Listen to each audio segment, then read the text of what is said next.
The night comes alive. বিশ্বাস করা না করাটা আপনার ব্যাপার। ওকে, ইমেলটি পাঠিয়েছেন আমাদের একজন লিসেনার। তিনি যেভাবে লিখেছেন আমি সেইভাবেই পড়ছি। কেমন লাগলো সেটা অবশ্যই আমাদের পেজগুলোতে এসে আপনি জানিয়ে দেবেন। লিখছেন, হ্যালো রাসেল ভাই, আমি রিয়াদ বলছি।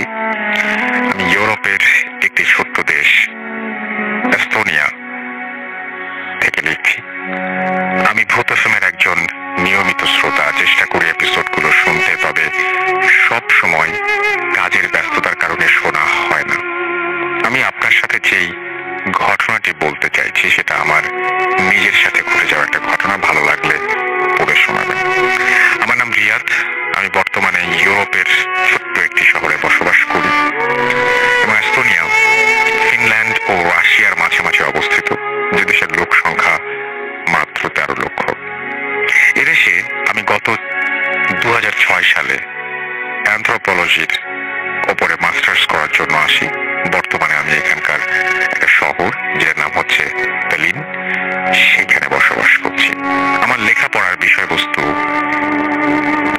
এটার কারণেই আমাকে প্রায় সময় বিভিন্ন প্রত্নতাত্ত্বিক বিষয় নিয়ে রিসার্চ করতে হয়।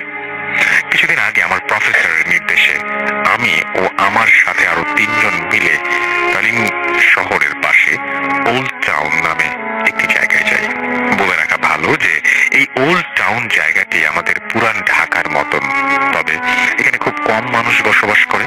বেশিরভাগ বাড়িগুলোই ফাঁকা এবং দেখতে সবগুলো বাড়ি একই রকমের। বাড়িগুলো এবং বাড়িগুলোর পাশে বেশ কিছু পুরনো স্থাপনা। দিনের বেলায় দর্শনার্থীরা ভিড় জমায় এই স্থাপনাগুলো দেখার জন্য। আর দ্বিতীয় বিশ্বযুদ্ধের সময়কালের অনেক জিনিসপত্র এখানে এই শহরে পাওয়া যায়। সেদিন আমি ও আমার সাথে 3 জন মিলে আমরা একটি পুরনো স্থাপনার মাঝে প্রবেশ করি। যদিও এর আগে অনেকবার অন্য স্থাপনায় গিয়েছিলাম, কিন্তু গবেষণা করেছি, তবে এটা ছিল সম্পূর্ণ ভিন্ন, এক অন্যরকম অভিজ্ঞতা। স্থাপনাটি ছিল 4 তলা বিশিষ্ট। স্থাপনার ভেতরে সূর্যের আলো প্রবেশের কোনো জায়গা নেই, নেই কোনো জানালা, একটি মাত্র সিঁড়ি, তাও আবার এতটাই সরু যে একজন মানুষের উঠতে কষ্ট হবে। স্থাপনার আরেকটি চমক হলো সিঁড়িটি শুধু উপরের দিকে নয়, বরং মাটির গভীরেও চলে গেছে। মাটির নিচে রয়েছে আরো 2টি তলা। আমাদের প্রজেক্টটা ছিল মাটির নিচের তলার জিনিসপত্র তথ্য নির্ণয় করা। আমাদের 4 জন হাতে টর্চ নিয়ে কর্তৃপক্ষের অনুমতি সাপেক্ষে মাটির নিচ তলায় সিঁড়ি বেয়ে চলে যাই। মাটির নিচে প্রথম তলায় কিছু পৌরাণিক জিনিসপত্র থাকলেও দ্বিতীয় তলায় কিছু চমকপ্রদ জিনিস ছিল। তার মধ্যে ছিল দ্বিতীয় বিশ্বযুদ্ধের সময়কার হামলা করা বোমার কিছু অংশ, মানুষের খুলি, কিছু ধাতব পাত্র ও ধাতবের তৈরি বড় বড় কলসির মতো। আমরা আমাদের ডিভাইস দিয়ে জিনিসগুলো পরীক্ষা করতে করতে হঠাৎ একটি জায়গায় আমার চোখ আটকে যায়। একটি মরচে ধরা 4 কোণা ধাতব কৌটা, যেটার গায়ে কিছু একটা লেখা। যে লেখাটা কোনোভাবেই ওই মুহূর্তে লাইটের আলোয় পড়তে পারছিলাম না, কিন্তু কেন যেন আমার খুব আগ্রহ জন্মে সেই ধাতব কৌটাটির ওপর। হয়তো সেই ধাতব কৌটাটি অন্যান্য জিনিসগুলো থেকে কিছুটা ব্যতিক্রম ছিল, সেই কারণে আমি ওই ধাতব কৌটাটি কর্তৃপক্ষের অনুমতি সাপেক্ষে ল্যাব টেস্ট করার জন্য আমার সাথে নিয়ে যাই এবং ল্যাবে জমা দিয়ে আমি আমার বাসায় ফিরে আসি। সেদিন একটু রাত করেই ঘুমাই। ঘুমের মাঝে আমি একটি অদ্ভুত রকমের স্বপ্ন দেখতে পাই। স্বপ্নে আমি নিজেকে একটি জঙ্গলের মাঝে একটি লেকের পাশে দেখতে পাই, যেখানে আমি একটি কবরের সামনে দাঁড়িয়ে আছি। সকালবেলা ঘুম ভাঙার পর আমি কোনোভাবেই বুঝতে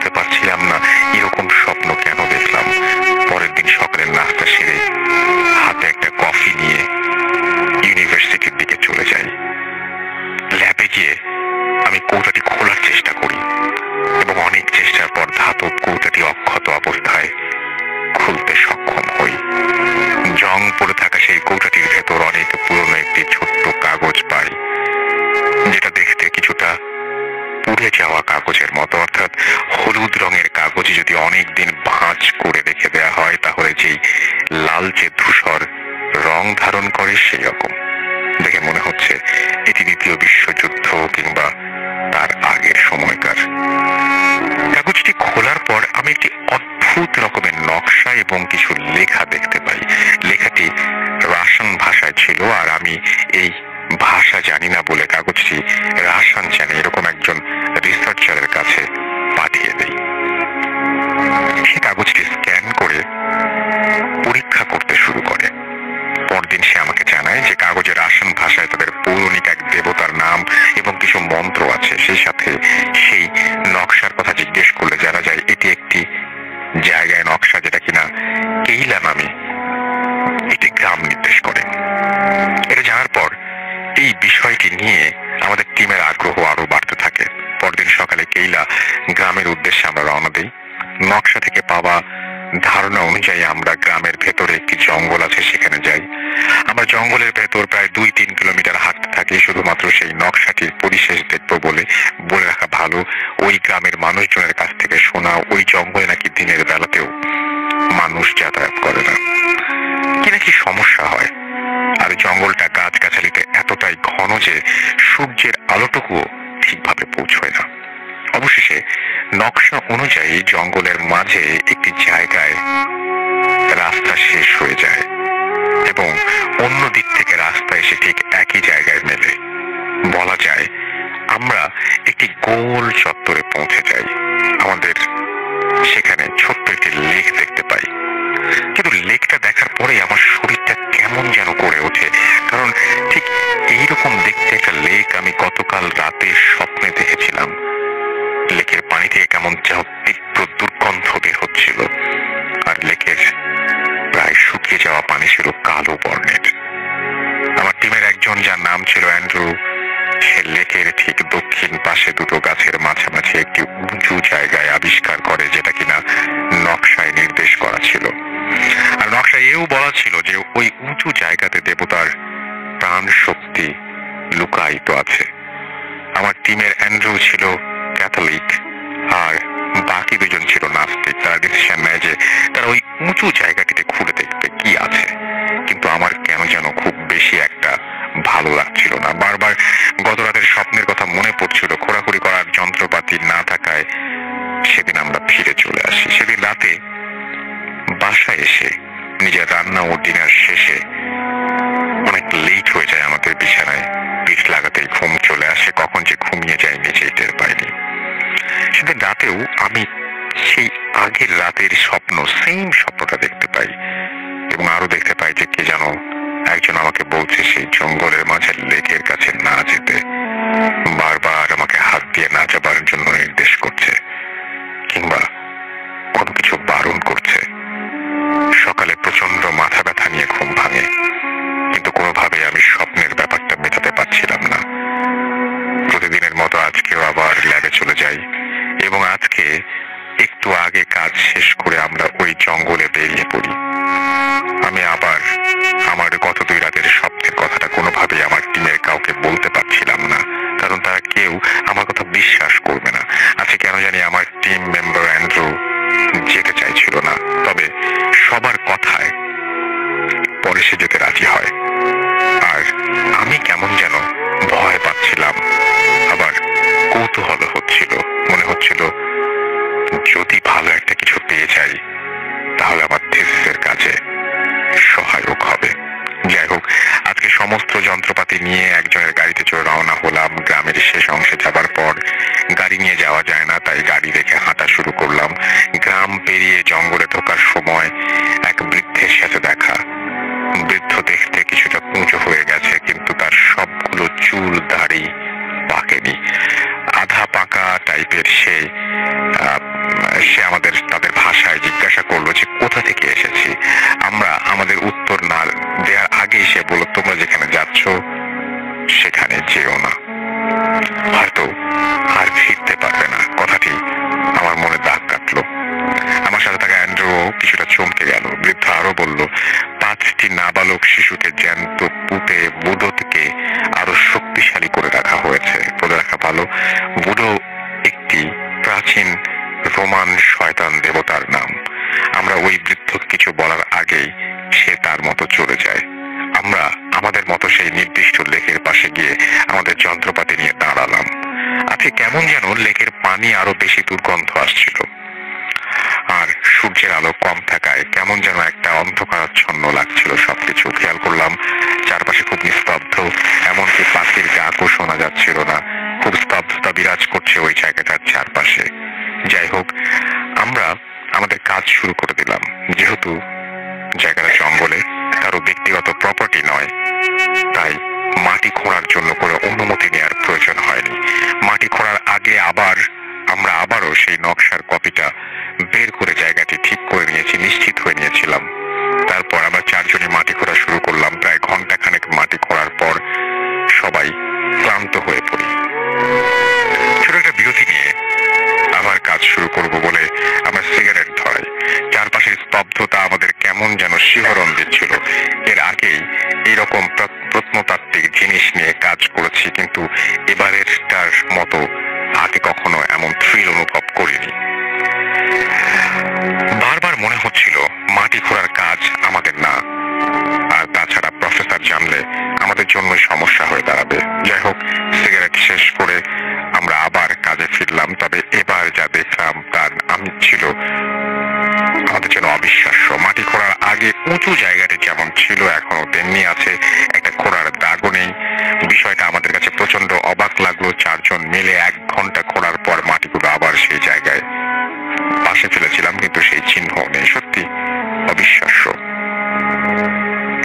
এই অবাক করা বিষয়টা কেউ বিশ্বাস করতে পারছিলাম না, তাই আমাদের নিজেদের মাঝে কথা কাটাকাটি শুরু হয়ে যায়। এদিকে সন্ধ্যা হওয়ার উপক্রম। আমরা সেদিন আর কাজ না করে সেখান থেকে ফিরতে শুরু করলাম। ফেরার পথে যন্ত্রপাতি গুলো যার যার কাঁধে তুলে নিলাম। গাড়ি পর্যন্ত আসতে প্রায় 1 কিলোমিটার হাঁটতে হবে। আমি আবার সেই যন্ত্রপাতি কাঁধে নিয়েছিলাম। এখন সেই যন্ত্রপাতি আমার কাঁধে নিয়ে আসছি, কিন্তু এবার কেন যেন আগের চেয়ে বেশি ভারী মনে হচ্ছিল। হাঁটার সময় আমার বারবার মনে হচ্ছিল কি যেন আমার ঠিক ঘাড়ের পেছনে নিঃশ্বাস ফেলছে, আর আমার ঘাড়ে প্রচন্ড ওজন অনুভব করছিলাম। বারবার চমকে উঠছিলাম আমাদের পেছনে কারো হেঁটে আসার আওয়াজ শুনে। শুকনো পাতার উপর পা ফেললে যেমন মরমর আওয়াজ হয়, ঠিক সেই আওয়াজ আসছিল আমাদের পেছন থেকে। আমাদের পাশে ঝোপের মাঝে দিয়ে কি যেন দৌড়ে গেল এবং আওয়াজ হচ্ছিল। আমাদের বুঝতে বাকি রইল না যে আমরা কোনো খারাপ একটা জায়গায় চলে এসেছি। এসব থেকে পরিত্রাণ পাওয়ার জন্য আমরা খুব দ্রুত পা চালালাম, কিন্তু যেখানে 1 কিলোমিটার পথ হওয়ার কথা 15-20 মিনিটে সেখানে 1 ঘন্টা হাঁটার পরেও আমরা গাড়ির কাছে পৌঁছতে পারলাম না। আমরা চারজনই প্রচন্ড ঘামছিলাম। গাড়ি স্টার্ট দিয়ে আমাদের টিম মেম্বার প্যাট্রিক এক টানে গাড়ির স্পিড বাড়িয়ে দিল।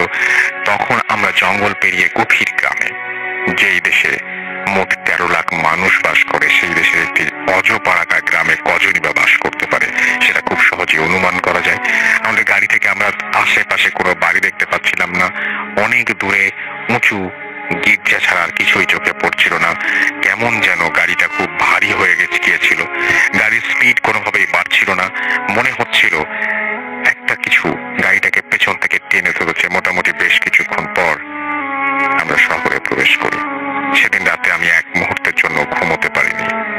বারবার সেই স্বপ্ন আর স্বপ্নের সাথে মিলে যাওয়া জায়গাটির কথা মনে পড়ছিল।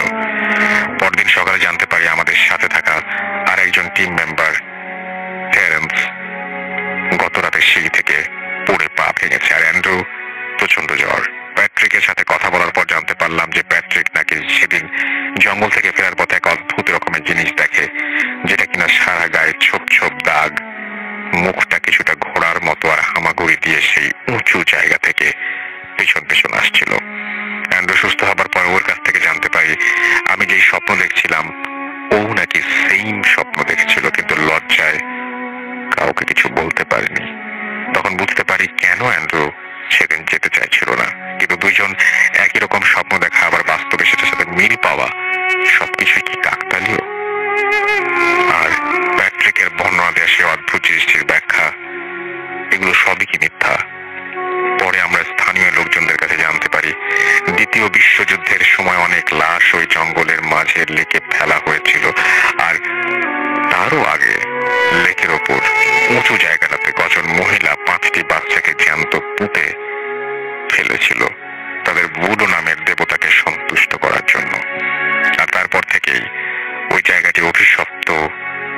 হিসেবে পরিচিত আর পরিত্যক্ত ঘোষণা করা হয়। আমরা এখনো যখন সেই দিনটির কথা ভাবি তখনই আমাদের সেই রহস্যের হাতছানি দেয়। আমি এখনো আমার স্বপ্ন আর বাস্তবতার কোনো ব্যাখ্যা, কোনো সুরাহা পাইনি। এই ছিল ঘটনা, এবং আশা করছি যে এই ঘটনাটি আপনাদের ভালো লেগেছে, এবং ভালো লাগলে অবশ্যই আমাদের জানাবেন। আমাদের ইমেইল করতে পারেন। আমাদের ইমেল অ্যাড্রেস হচ্ছে bhutfm@radiofurti.fm, which is bhutfm@radiofurti.fm।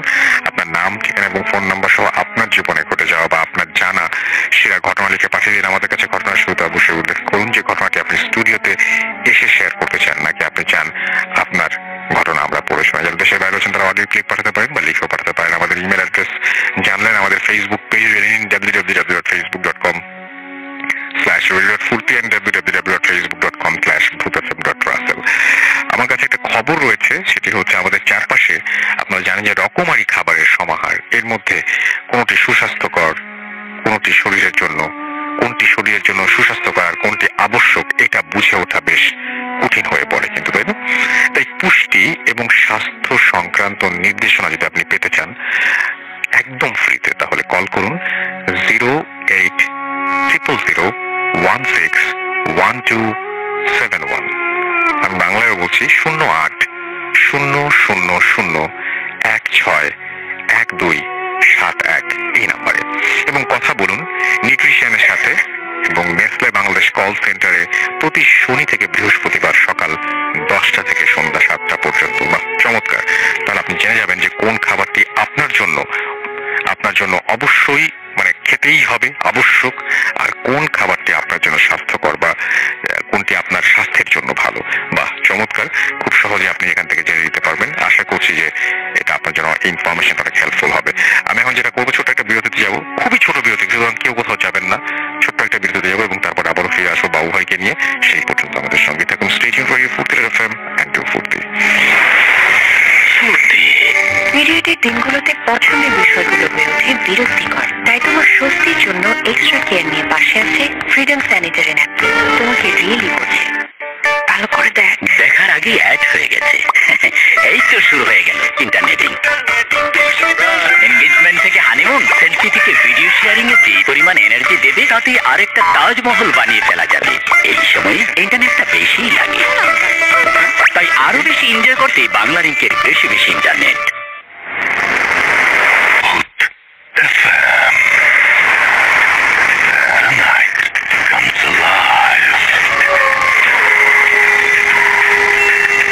বিশ্বাস করা বা না করাটা আপনার ব্যাপার।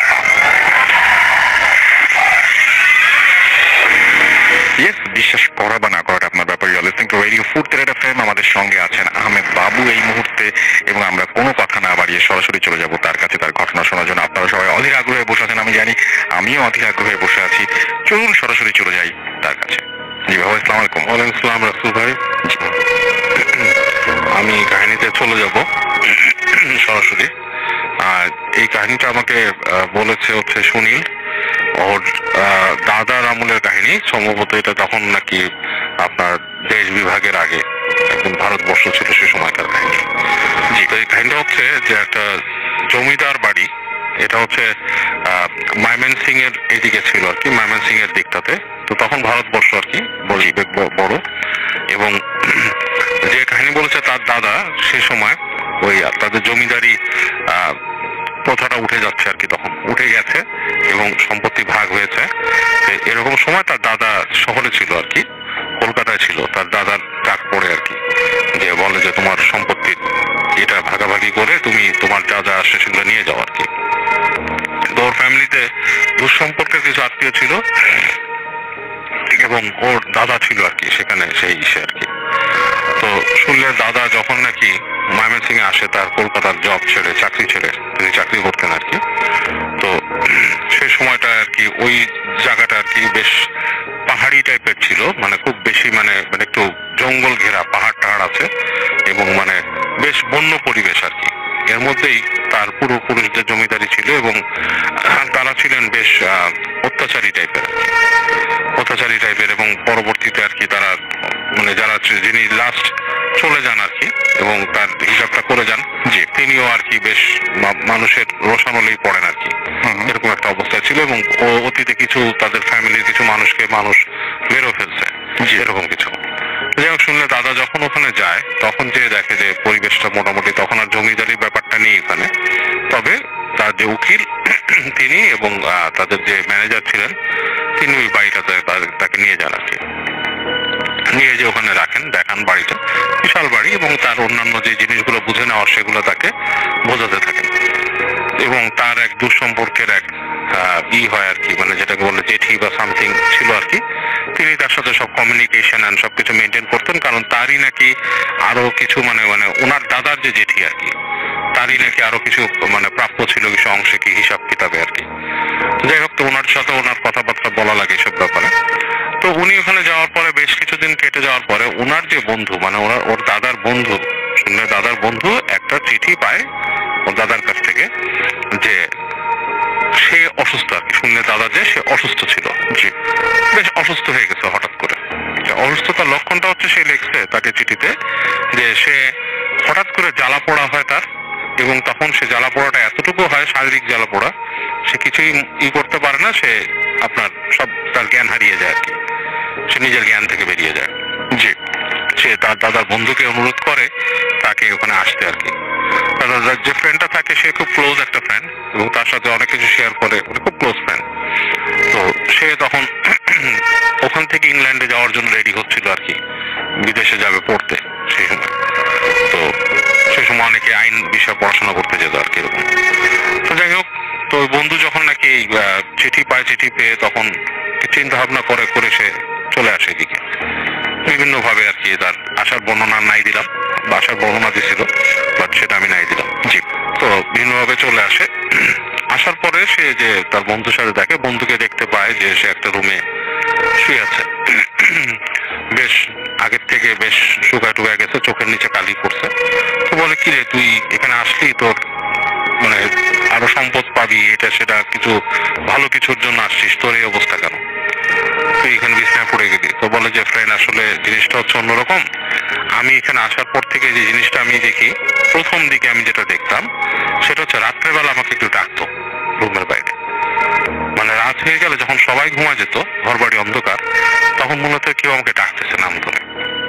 তো নাম ধরে যখন ডাকতো, তা আমি আস্তে আস্তে প্রথম মানে সে তার কাহিনী বলতেছে যে প্রথম যখন আমাকে নাম ধরে কেউ ডাকে তখন আমি মনে করছি যে এই বাড়িতে আর কেউ আছে যে নাকি বয়সে বড় এবং নারী কণ্ঠ আর কি।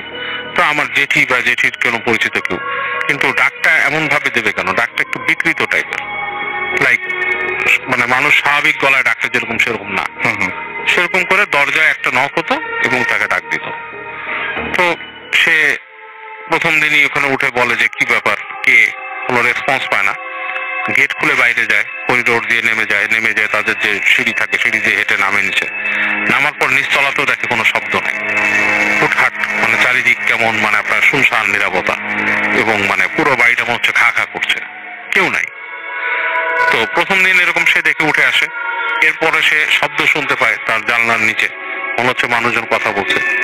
তো সে আপনার জানালার পর্দা সরায় নিচে উকি দেয়, উকি দিয়ে দেখে যে কিছু মানুষ মনে হচ্ছে যে আপনার ওখানে জটলা করছে। তো সে এটা দেখে, বাট কিউরিয়াসিটি মানে খুব একটা ফিল করে না। চিন্তা করে যে এখানে এখন কি করব, নিচে কে আলোচনা করতেছে, কি করতেছে, আমি তো এখানে ইউজড না। তো যেটার থেকে সে প্রথম অসুস্থ হয় সেটা হচ্ছে সে একদিন শুনতে পায় তার যে জেঠি তাকে ডাকছে যে বাইরে এসে, এবং 2-3 বার করে ডাকছে, এবং ডাকার পরে সে ওই ডাকে সাড়া দেয়, সাড়া দিয়ে আপনার আস্তে করে গেটের বাইরে আসে। এসে দেখে জেঠি ঠিক ওই গেটে না, বেশ দূরে দাঁড়িয়ে আছে। জি, ওনার হাতে একটা লণ্ঠনের মতো উনি দাঁড়িয়ে আছে, ওনাকে আস্তে আস্তে ডাকে হাত দিয়ে, মানে কোনো কিছু দেখাবে এরকম কিছু। তো উনি পিছে পিছে যায়, যে সিঁড়ি দিয়ে নামার পর ওনাকে হেঁটে ওখানকার একটা দরজা আছে, সেই দরজাটা খুলে ভিতরে ডাকে। তো উনি দরজা খুলে ভিতরে যায়, দেখে সিঁড়ি নেমে গেছে, নিচের দিকে সিঁড়ি নেমে গেছে। এবং বেশ একটা মানে ইসের মতো করিডোর টাইপের সিঁড়ি, এবং ওই নিচে যে জেঠি দাঁড়িয়ে আছে লণ্ঠন নিয়ে, সেটার আলো মানে কেঁপে কেঁপে আসছে উপরে, বেশ মানে একটা হরিবল একটা জিনিস। তো উনি তারপরও কিছু চিন্তা করে উনি পেছনে পেছনে যায়। তো যাওয়ার পরে দেখে যে একটা দরজা, ওই দরজার সামনে তিনি যখন দাঁড়ায়, জেঠিও দাঁড়ায় আছে, এবং দেখে যে ওখানে যে একটা শব্দ আসছে লাইক ভেতর থেকে, লাইক হুম হুম, মানে বেশ একটা মানে বেশ গম্ভীর একটা গর্জনের মতো আসছে, লাইক কোনো প্রাণী যদি গজরাতে থাকে এরকম এরকম একটা শব্দ আসছে। তো উনি বেশ ভয় পেয়ে যায়, কারণ ওই বদ্ধ জায়গা থেকে যে গর্জনটা আসে ওনার কাছে বেশ ভয় লাগে। এবং এই পর্যায়ে দেখে ফট করে ওই আলো লণ্ঠন যে থাকে জেঠির হাতে, সেটা নিভে গেছে। আচ্ছা, তো উনি ডাকতে থাকে জেঠিমা জেঠিমা, এরকম করে ডাকে, দেখে কোনো সাড়া নেই, এবং ওই গর্জন যেটা হচ্ছে, গর্জনটা আরো লাউডার হচ্ছে ওই জায়গায়। আচ্ছা, উনি ব্যাক করে আসতে যায়, ব্যাক করে আসতে যায় দেখে দরজা লাগানো, মানে যে সিঁড়ির গোড়ায় যে দরজাটা সেটা লাগানো। তো উনি অনেক দরজা নক করে চিৎকার করে, মানে মানুষের নাম ধরে ডাকে, কেউ আসতেছে না। এবং এক পর্যায়ে গর্জনটা এমন ভাবে মানে ওনাকে এফেক্ট করে যে ওনার মনে হয় মাথার মধ্যে কিছু আসতেছে, এবং মনে হচ্ছে যে কোনো একটা ভয়ঙ্কর প্রাণী ওই সিঁড়িতে উঠে আসবে। তো ওই অবস্থায় উনি জ্ঞান হারায় ফেলে। তো ওনার কতক্ষণ জ্ঞান হারানো ছিল উনি জানে না, বাট ওনার যখন জ্ঞান ফেরে তখন দেখে যে উনি ওনাকে ঘাটে শোয়ানো, মানুষজন আশেপাশে আছে, জিজ্ঞেস করে কি হয়েছে, তখন বলে যে আমি এরকম এরকম দেখছি। তো সবাই শুনে, সবাই একজন একজনের চেহারার দিকে তাকায়, মুখ চাওয়াচাই করে, কিন্তু কেউ কিছু বলে না, বলে আপনি দুঃস্বপ্ন দেখছেন, আপনাকে আমরা এখানেই পাইছি ভিতরে সিঁড়ির পরে, এবং আপনি প্রায় একদিন অচেতন ছিলেন। তো এরকম বলার পর যেটা হয় যে সে শুয়ে থাকে, নর্মালি বসে থাকে, শরীরটা খারাপ। হঠাৎ তার যেটা হয় যে গা জ্বালাপোড়া করে, গা জ্বালাপোড়া করতে করতে প্রচন্ড মনে গায়ে কেউ আগুন ধরে দিচ্ছে, এবং এই যন্ত্রণা সহ্য না করতে পেরে উনি বেহুশ হয়ে যায়। তখন উনি দেখে যে এখানে তো আর কেউ নাই, উনি যে ফেরত চলে যাবে সেটাও উনি ওনার জেঠিমাকে জানান যে আমি চলে যেতে চাচ্ছি কলকাতায়, আমি পরে এগুলো আমার শরীরে, কিন্তু ওনার যে শরীরের অবস্থা যাওয়ার মতো না। এই কারণেই উনি ওনার বন্ধুকে চিঠি লিখছে। তো ওনার বন্ধু আসে, বন্ধু ওনার কথাগুলো শুনে বলে চল আমি দেখি তোর কি অবস্থা, আমরা পারলে তোকে নিয়েই যাই এখান থেকে, কি ঘটনা। তো বন্ধু যেটা করে, ওনাকে রেখে ওর দাদার ফ্রেন্ড যে, সে একটু মানে ওই জায়গায় ঘোরাফেরা করার চেষ্টা করে, মানে কি ঘটনা, এরকম কেন, ও যেখানে দরজার কথা বলছিল ওখানে যে উনি একটা দরজা দেখে নেমে যায়, কিন্তু দরজাটা তালা মারা, দরজাটা তালা লাগানো। ওনার জেঠিকে উনি জিজ্ঞেস করে যে এরকম কিছু হয়েছিল, আপনি কি রেখে, বলকে না কিভাবে, এটা কি সম্ভব, আমি ওকে কেন নিয়ে যাব। তখন বলে যে এটার নিচে কি আছে, দরজা বলে এটার নিচে কি আছে এটা আমিও জানি না, এটা হচ্ছে ওর মানে তারও দাদাদের সময়কার জিনিস, এখানে টর্চার সেলও আছে যেখানে বিভিন্ন টর্চার সেল হতো। তারপর ওখানকার আপনার ওই ওদের যে নাচের নৃত্যশালা বলরুম যেটা, ওইটাও আছে ওখানে, বলে এই দরজা দিয়ে অনেক জায়গায় যেতে হয়। তো ওনার বন্ধুর খুব কিউরিয়াসিটি জাগে ব্যাপারটা নিয়ে, উনি বলে জেঠিমা আমাকে কি আপনি চাবি ম্যানেজ করে দিতে পারবেন, বলে না এই গেটের চাবি এখানে নাই, আপনি ম্যানেজারের সাথে কথা বলেন, উনি যদি আপনাকে কোনোভাবে ব্যবস্থা করে দিতে পারেন। তো উনি যান ম্যানেজারের সাথে, অনেক রিকোয়েস্ট করেন, বলেন যে আমাকে চাবি দেন, আমি দেখতে চাই কি ঘটনা, ওর কি হলো, আর ও কেন এরকম অসুস্থ হচ্ছে। তো এটারও কোনো মানে আসলে ম্যানেজার কিছু বলে না। তো ওনাকে যেটা করে, একদিন এরকম উনি বসে আছে এক জায়গায়, ওই বসে ছোট্ট একটা দোকান ওখানে, সেখানে ওই সময়কার সময় গরুর দুধের চা তৈরি হতো আর কি। উনি ওখানে বসে বসে বাইরে গ্রামের একটা এসে গুড়ের চা খাচ্ছে আর কি। এই সময় ওই বাসার একজন ভৃত্য, যে খুব বয়স্ক, সে এসে বলে যে বাবু আপনার সাথে একটু কথা বলতে চাই। তো উনি বলে যে কি ব্যাপার, কি নিয়ে কথা বলতো, বলে যে আমি ওই বাবুর সুনীল বাবু, ওই যে বাবু যে আছে ওনার যে অসুস্থতা, উনি যে অসুস্থ কেন আপনাকে আমি বলতে চাই কি হয়েছে। তো বলতেছে কি ব্যাপার, বলে যে ব্যাপার হচ্ছে যে ওনাদের এই বাড়ির সম্পত্তি নিয়ে অনেক ব্যাপার আছে, ওনার জ্যাঠার ছেলেরাও অনেক আগ্রহ, ওনারা খুব অত্যাচারী ছিলেন। আচ্ছা, তো সম্ভবত ওনার জেঠিমা অনেক জানে, মানে জাদুটোনা জানে, জাদুটোনা করছে। আর ওই যে আপনি যে রুমে ঢুকতে চান, যেখানে ঢুকতে মানে উনি যে ভয় পাইছে বলতেছে, ওখানে কিন্তু উনি আসলেও ঢুকছে, কারণ ওইখানে কিন্তু ঢুকে ওনার জেঠিমা মাঝে মাঝে আপনাকে মিথ্যা বলছে যে ওখানে ঢুকে না। বলে আপনি আমাকে কেন বলে দিচ্ছেন এগুলো, বলে আমি ওনার ভালো চাই, উনি তো এগুলোর সাথে জড়িত না, উনি কিছুই জানে না, উনি আসছে ওনার হিস্সা নিয়ে যেতে এখান থেকে, আর তো কিছু না। কিন্তু এখানে এরকম হয়, ওইখানে একসময় ওখানে অত্যাচার করতে ওখানে বাঘ পালতো উনি, একদম অন্ধকার কুঠুরির মধ্যে বাঘ রাখতো উনি, এবং ওই বাঘের মুখে ওনার যাকে মানে মৃত্যুদণ্ড দেওয়া হতো ঠেলে দিত, বাঘের মুখে ঠেলে দিত উনি। আচ্ছা, এছাড়াও অনেক টর্চার সেল ছিল, নর্তকীদেরকেও ঠেলে দিত, এরকম ব্যাপার করা আছে। তো ওখানে ঢোকা দরকার। বলে এটা ম্যানেজারের রুমে চাবি আছে, আপনি চাইলে যে দেখতে পারেন ওখানে কি আছে। তো ওনার বন্ধু যেটা থাকে উনি খুব মানে করে ম্যানেজারের যে রুম থেকে একদিন ওই কাজের লোকের সহায়তায় চাবিটা উনি ম্যানেজ করে এসে উনি ওই যে রুম খুলে ঢুকে নিচে যে দেখে আসলেই ওই যে ওখানে যে নামছে মানুষ, পায়ের ছাপ মানে ধুলার মধ্যে পায়ের ছাপ যে মানে, এবং বোঝা যাচ্ছে যে এখান থেকে মানুষ ওঠানামা করে যে এরকম একটা ব্যবস্থা আছে। তো উনি ওই চাবিটা নিয়ে তো আর ওখানে রেখে পারবে না, উনি ঢুকে যে ওই রুমগুলো দেখে। জি, রুমগুলো দেখে আসার পরে উনি চুপচাপ চাবি রেখে চিন্তা করে যে ওনার বন্ধুকে নিয়ে উনি চলে যাবেন ওখান থেকে। তো যেটা হয় রাত্রেবেলা ওই দিন রাতে আর কি উনি ঘুমাচ্ছেন, উনিও ওইরকম শব্দ পান যে ওনার গেটকে নক করতেছেন। জি, তো উনি ওই নক শুনে উনি উঠে আস্তে করে ফলো করে আসেন। কিন্তু উনি যেটা দেখেন যে ওনার রুম নক করছে আসলে কোনো না আর কি, মানে ওই চাচি বা কেউ করেননি, ওই রুম নক করছে কাজের লোকটা, এবং ওনাকে আস্তে ফিসফিস করে বলেন যে ওই যে দেখেন। তো উনি দেখে যে ওই যে লণ্ঠন হাতে ওই যে জেঠি থাকে উনি হেঁটে ওই রুম দিয়ে যাচ্ছেন দরজা দিয়ে। তো উনি ওটার সাথে ফলো করে ঢুকেন ভিতরে আস্তে ওই জেঠি যায়, উনি আস্তে করে পাটি দিকে ওখানে যান। যাওয়ার পরে দেখেন দূর থেকে একটা ঘরের ভেতর থেকে খুব আলো মানে বাড়ছে নিমছে এরকম কিছু আর কি। তো উনি যে আস্তে করে উকি দেন, ওখানে উকি দেওয়ার পর দেখে যে ওখানে একটা অগ্নিকুণ্ডর মতো জ্বালানো, ছোট্ট একটা অগ্নিকুণ্ড, সেখানে ওই জেঠি কি দিচ্ছে এবং উনি মন্ত্র পড়তেছে। এবং ওই পাশে মানে ঠিক আগুনের ওই পাশটাতে কিছু ছায়া মূর্তির মতো আছে, তাদেরকে দেখা যায় না, বোঝা যায় না, বাট বোঝা যায় কিছু ছায়া মূর্তির মতো দাঁড়ানো এখানে। তো উনি জিনিসটা দেখে মানে জিনিসটার এতটা ভয়াবহ ছিল জিনিসটা, যে জেঠির যে রূপটা ছিল সেখানে সেটাও বেশ ভয়াবহ, চুল খোলা, এবং উনি বেশ ভয় পেয়ে যান ওটা দেখে।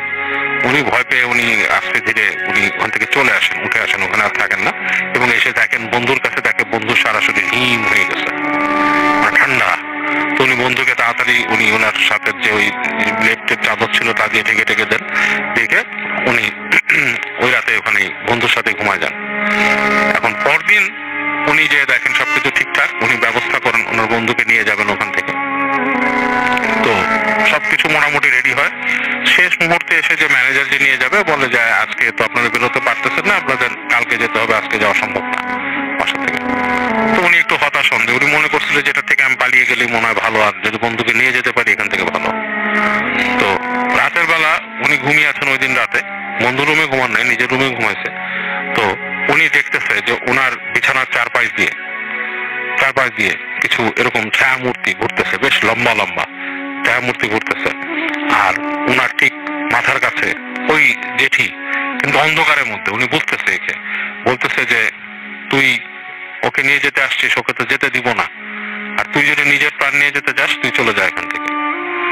তো এটা ওনাকে বলার পর উনি মানে ঘুমের মতো দ্বন্দ্বের মতো ছিল, উঠে দেখে যে কেউ নাই রুমের ভিতরে, বাট উনি মেসেজটা পেয়ে উনি খুব ভয় পায়।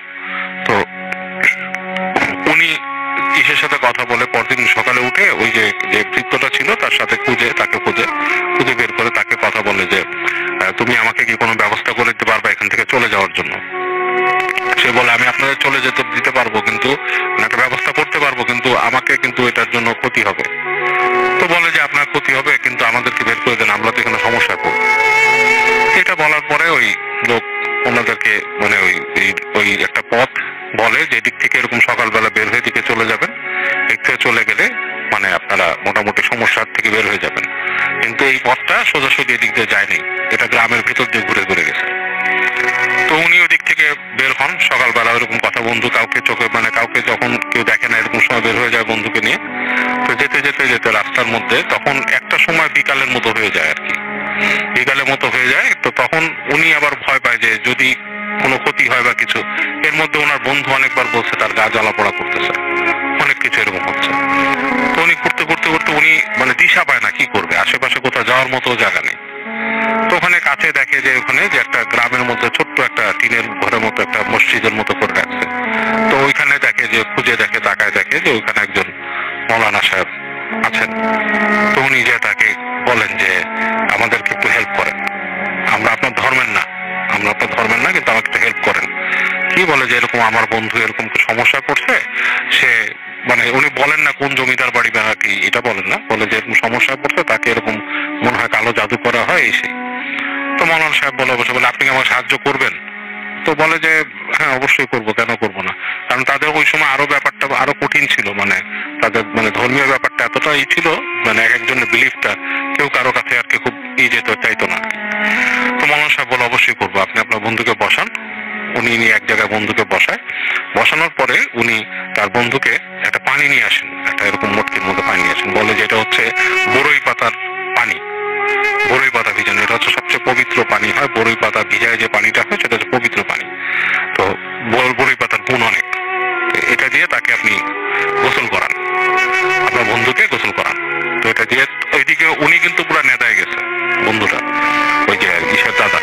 তো ওনাকে ওইটা দিয়ে গোসল করায়, গোসল করানোর পরে মৌলানা সাহেব ওনাকে ঝাড়া শুরু করে এবং ওই প্রত্যেকটা ঝাড়ার সময় উনি চিৎকার চেঁচামেচি করতে থাকেন, তো এক সময় তার মুখ দিয়ে কথা বের হয় যে তার উপরে একটা জিন চালান করে দিয়েছিল এবং ওই জিন তাকে আস্তে আস্তে মেরে ফেলার ইচ্ছে ছিল। তো মৌলানা সাহেব অনেক কামেল ছিলেন, উনি করে জিনকে সরায় দেন এবং তার শর্তেই থাকে, বলে যে তুমি একজন মানুষ, সে যেটাই হোক সে মানুষ, তুমি তাকে ক্ষতি করতে পারবে না। হ্যাঁ, সে বিশ্বাসী মানুষ, সে সৃষ্টিকর্তাকে বিশ্বাস করে, অনেক কিছু বলে তারপর থেকে সরা দেয় এবং তাকে বলেন যখন জিনিসটা শেষ হয়, ওনার প্রসিজার শেষ হয়ে যায়, তখন বন্ধুকে বলেন যে আপনি জানি না আপনি কতটুকু বিশ্বাস করবেন, আমি আপনাকে, তো আপনার অন্য ধর্মের মানুষ, আপনাকে আমি বলতে পারি না যে দোয়া পড়েন বা এটা সেটা, বাট আপনাকে আমি পানি দিতে পারি, এই পানিটা আপনার বন্ধুকে খাওয়াবেন, আর অবশ্যই আপনি সত্যির পথে থাকবেন। আপনার বন্ধু বিশ্বাসী, এটা আমি জানি, বুঝতে পারছি, তাকে দেখি সৃষ্টিকর্তাকে সে বিশ্বাস করে এবং এই জিনিসটা সে আরো আলোচনা করুক, আরো চিন্তা ভাবনা করুক, সে যাতে এই দিকেই ফোকাস থাকে সবসময়। পানিটা খেতে বলবেন, এইভাবেই করবেন। তো খাওয়াই দিয়ে অনেক কথা মৌলানা সাহেব ওনাদেরকে বলে দেয় কিভাবে নদী পার হয়ে যেতে হবে, ওখান থেকে কিভাবে চলে যেতে হবে। তো ট্রাই করে অনেক কষ্টে শেষে সে তাকে কলকাতায় নিয়ে আসে। তো কলকাতায় নিয়ে আসার পরে ওনার কিন্তু অনেক কমে যায়, ওনাকে পানি দিতে ওই ধরনের প্রবলেম গুলো ওনার মধ্যে আর হয় না এবং পরবর্তীতে উনি মানে অনেক আরো স্টাডি করার পরে উনি মানে ধর্মের প্রতি সম্পূর্ণ বিশ্বাস নিয়ে আসেন, বিশ্বাসে একদম ধার্মিক হয়ে যান এবং উনি কিন্তু ওনাদের ওই সম্পত্তির অংশগুলো আস্তে ধীরে পরবর্তীতে পান। কিন্তু এখানে দেখা গেছে ওনার যে জেঠি ছিলেন তিনি অনেক কিছুই ওনার আত্মসাৎ করে ফেলছিলেন সম্পত্তির থেকে। এটাই ছিল কাহিনী। থ্যাংক ইউ সো মাচ বাবু ভাই আপনার ঘটনার জন্য। আমরা আবার আপনার কাছে ফিরে আসবো। আমরা এখন যেটা করবো সেটা হচ্ছে ঝটপট করে একটা বিরতি নিয়ে নিবো এবং তারপরে আবারও ফিরে আসবো হাফেজ মাহিউদ্দিন ভাইয়ের কাছে। সেই পর্যন্ত আমাদের সঙ্গে থাকুন, ছোট্ট বিরতি, কোথাও যাবেন না। Stdio radio Foorti FM and do ফুর্তি। পিরিয়ডের দিনগুলোতে পছন্দের বিষয়গুলো হয়ে ওঠে বিরক্তিকর, তাই তোমার স্বস্তির জন্য এক্সট্রা কেয়ার নিয়ে পাশে আছে ফ্রিডম স্যানিটারি ন্যাপকিন। তোমাকে রিয়েলি বোঝে। ওরা নিজেরাই একটু এই তো শুরু হয়ে গেল, কত কথা যে হবে।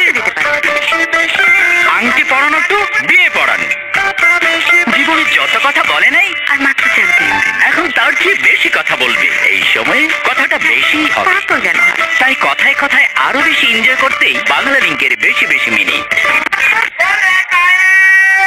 ভাইয়া, তো আপনি কবে থেকে রেডিও ফুর্তি শুনছেন? আগে আমি দিন রাত 24 ঘন্টা শুনতাম, পরে বিয়া করে বউয়ের জ্বালায় রেডিও ফুর্তি না শুনতে পাইয়া 3 মাস পাগল ছিলাম।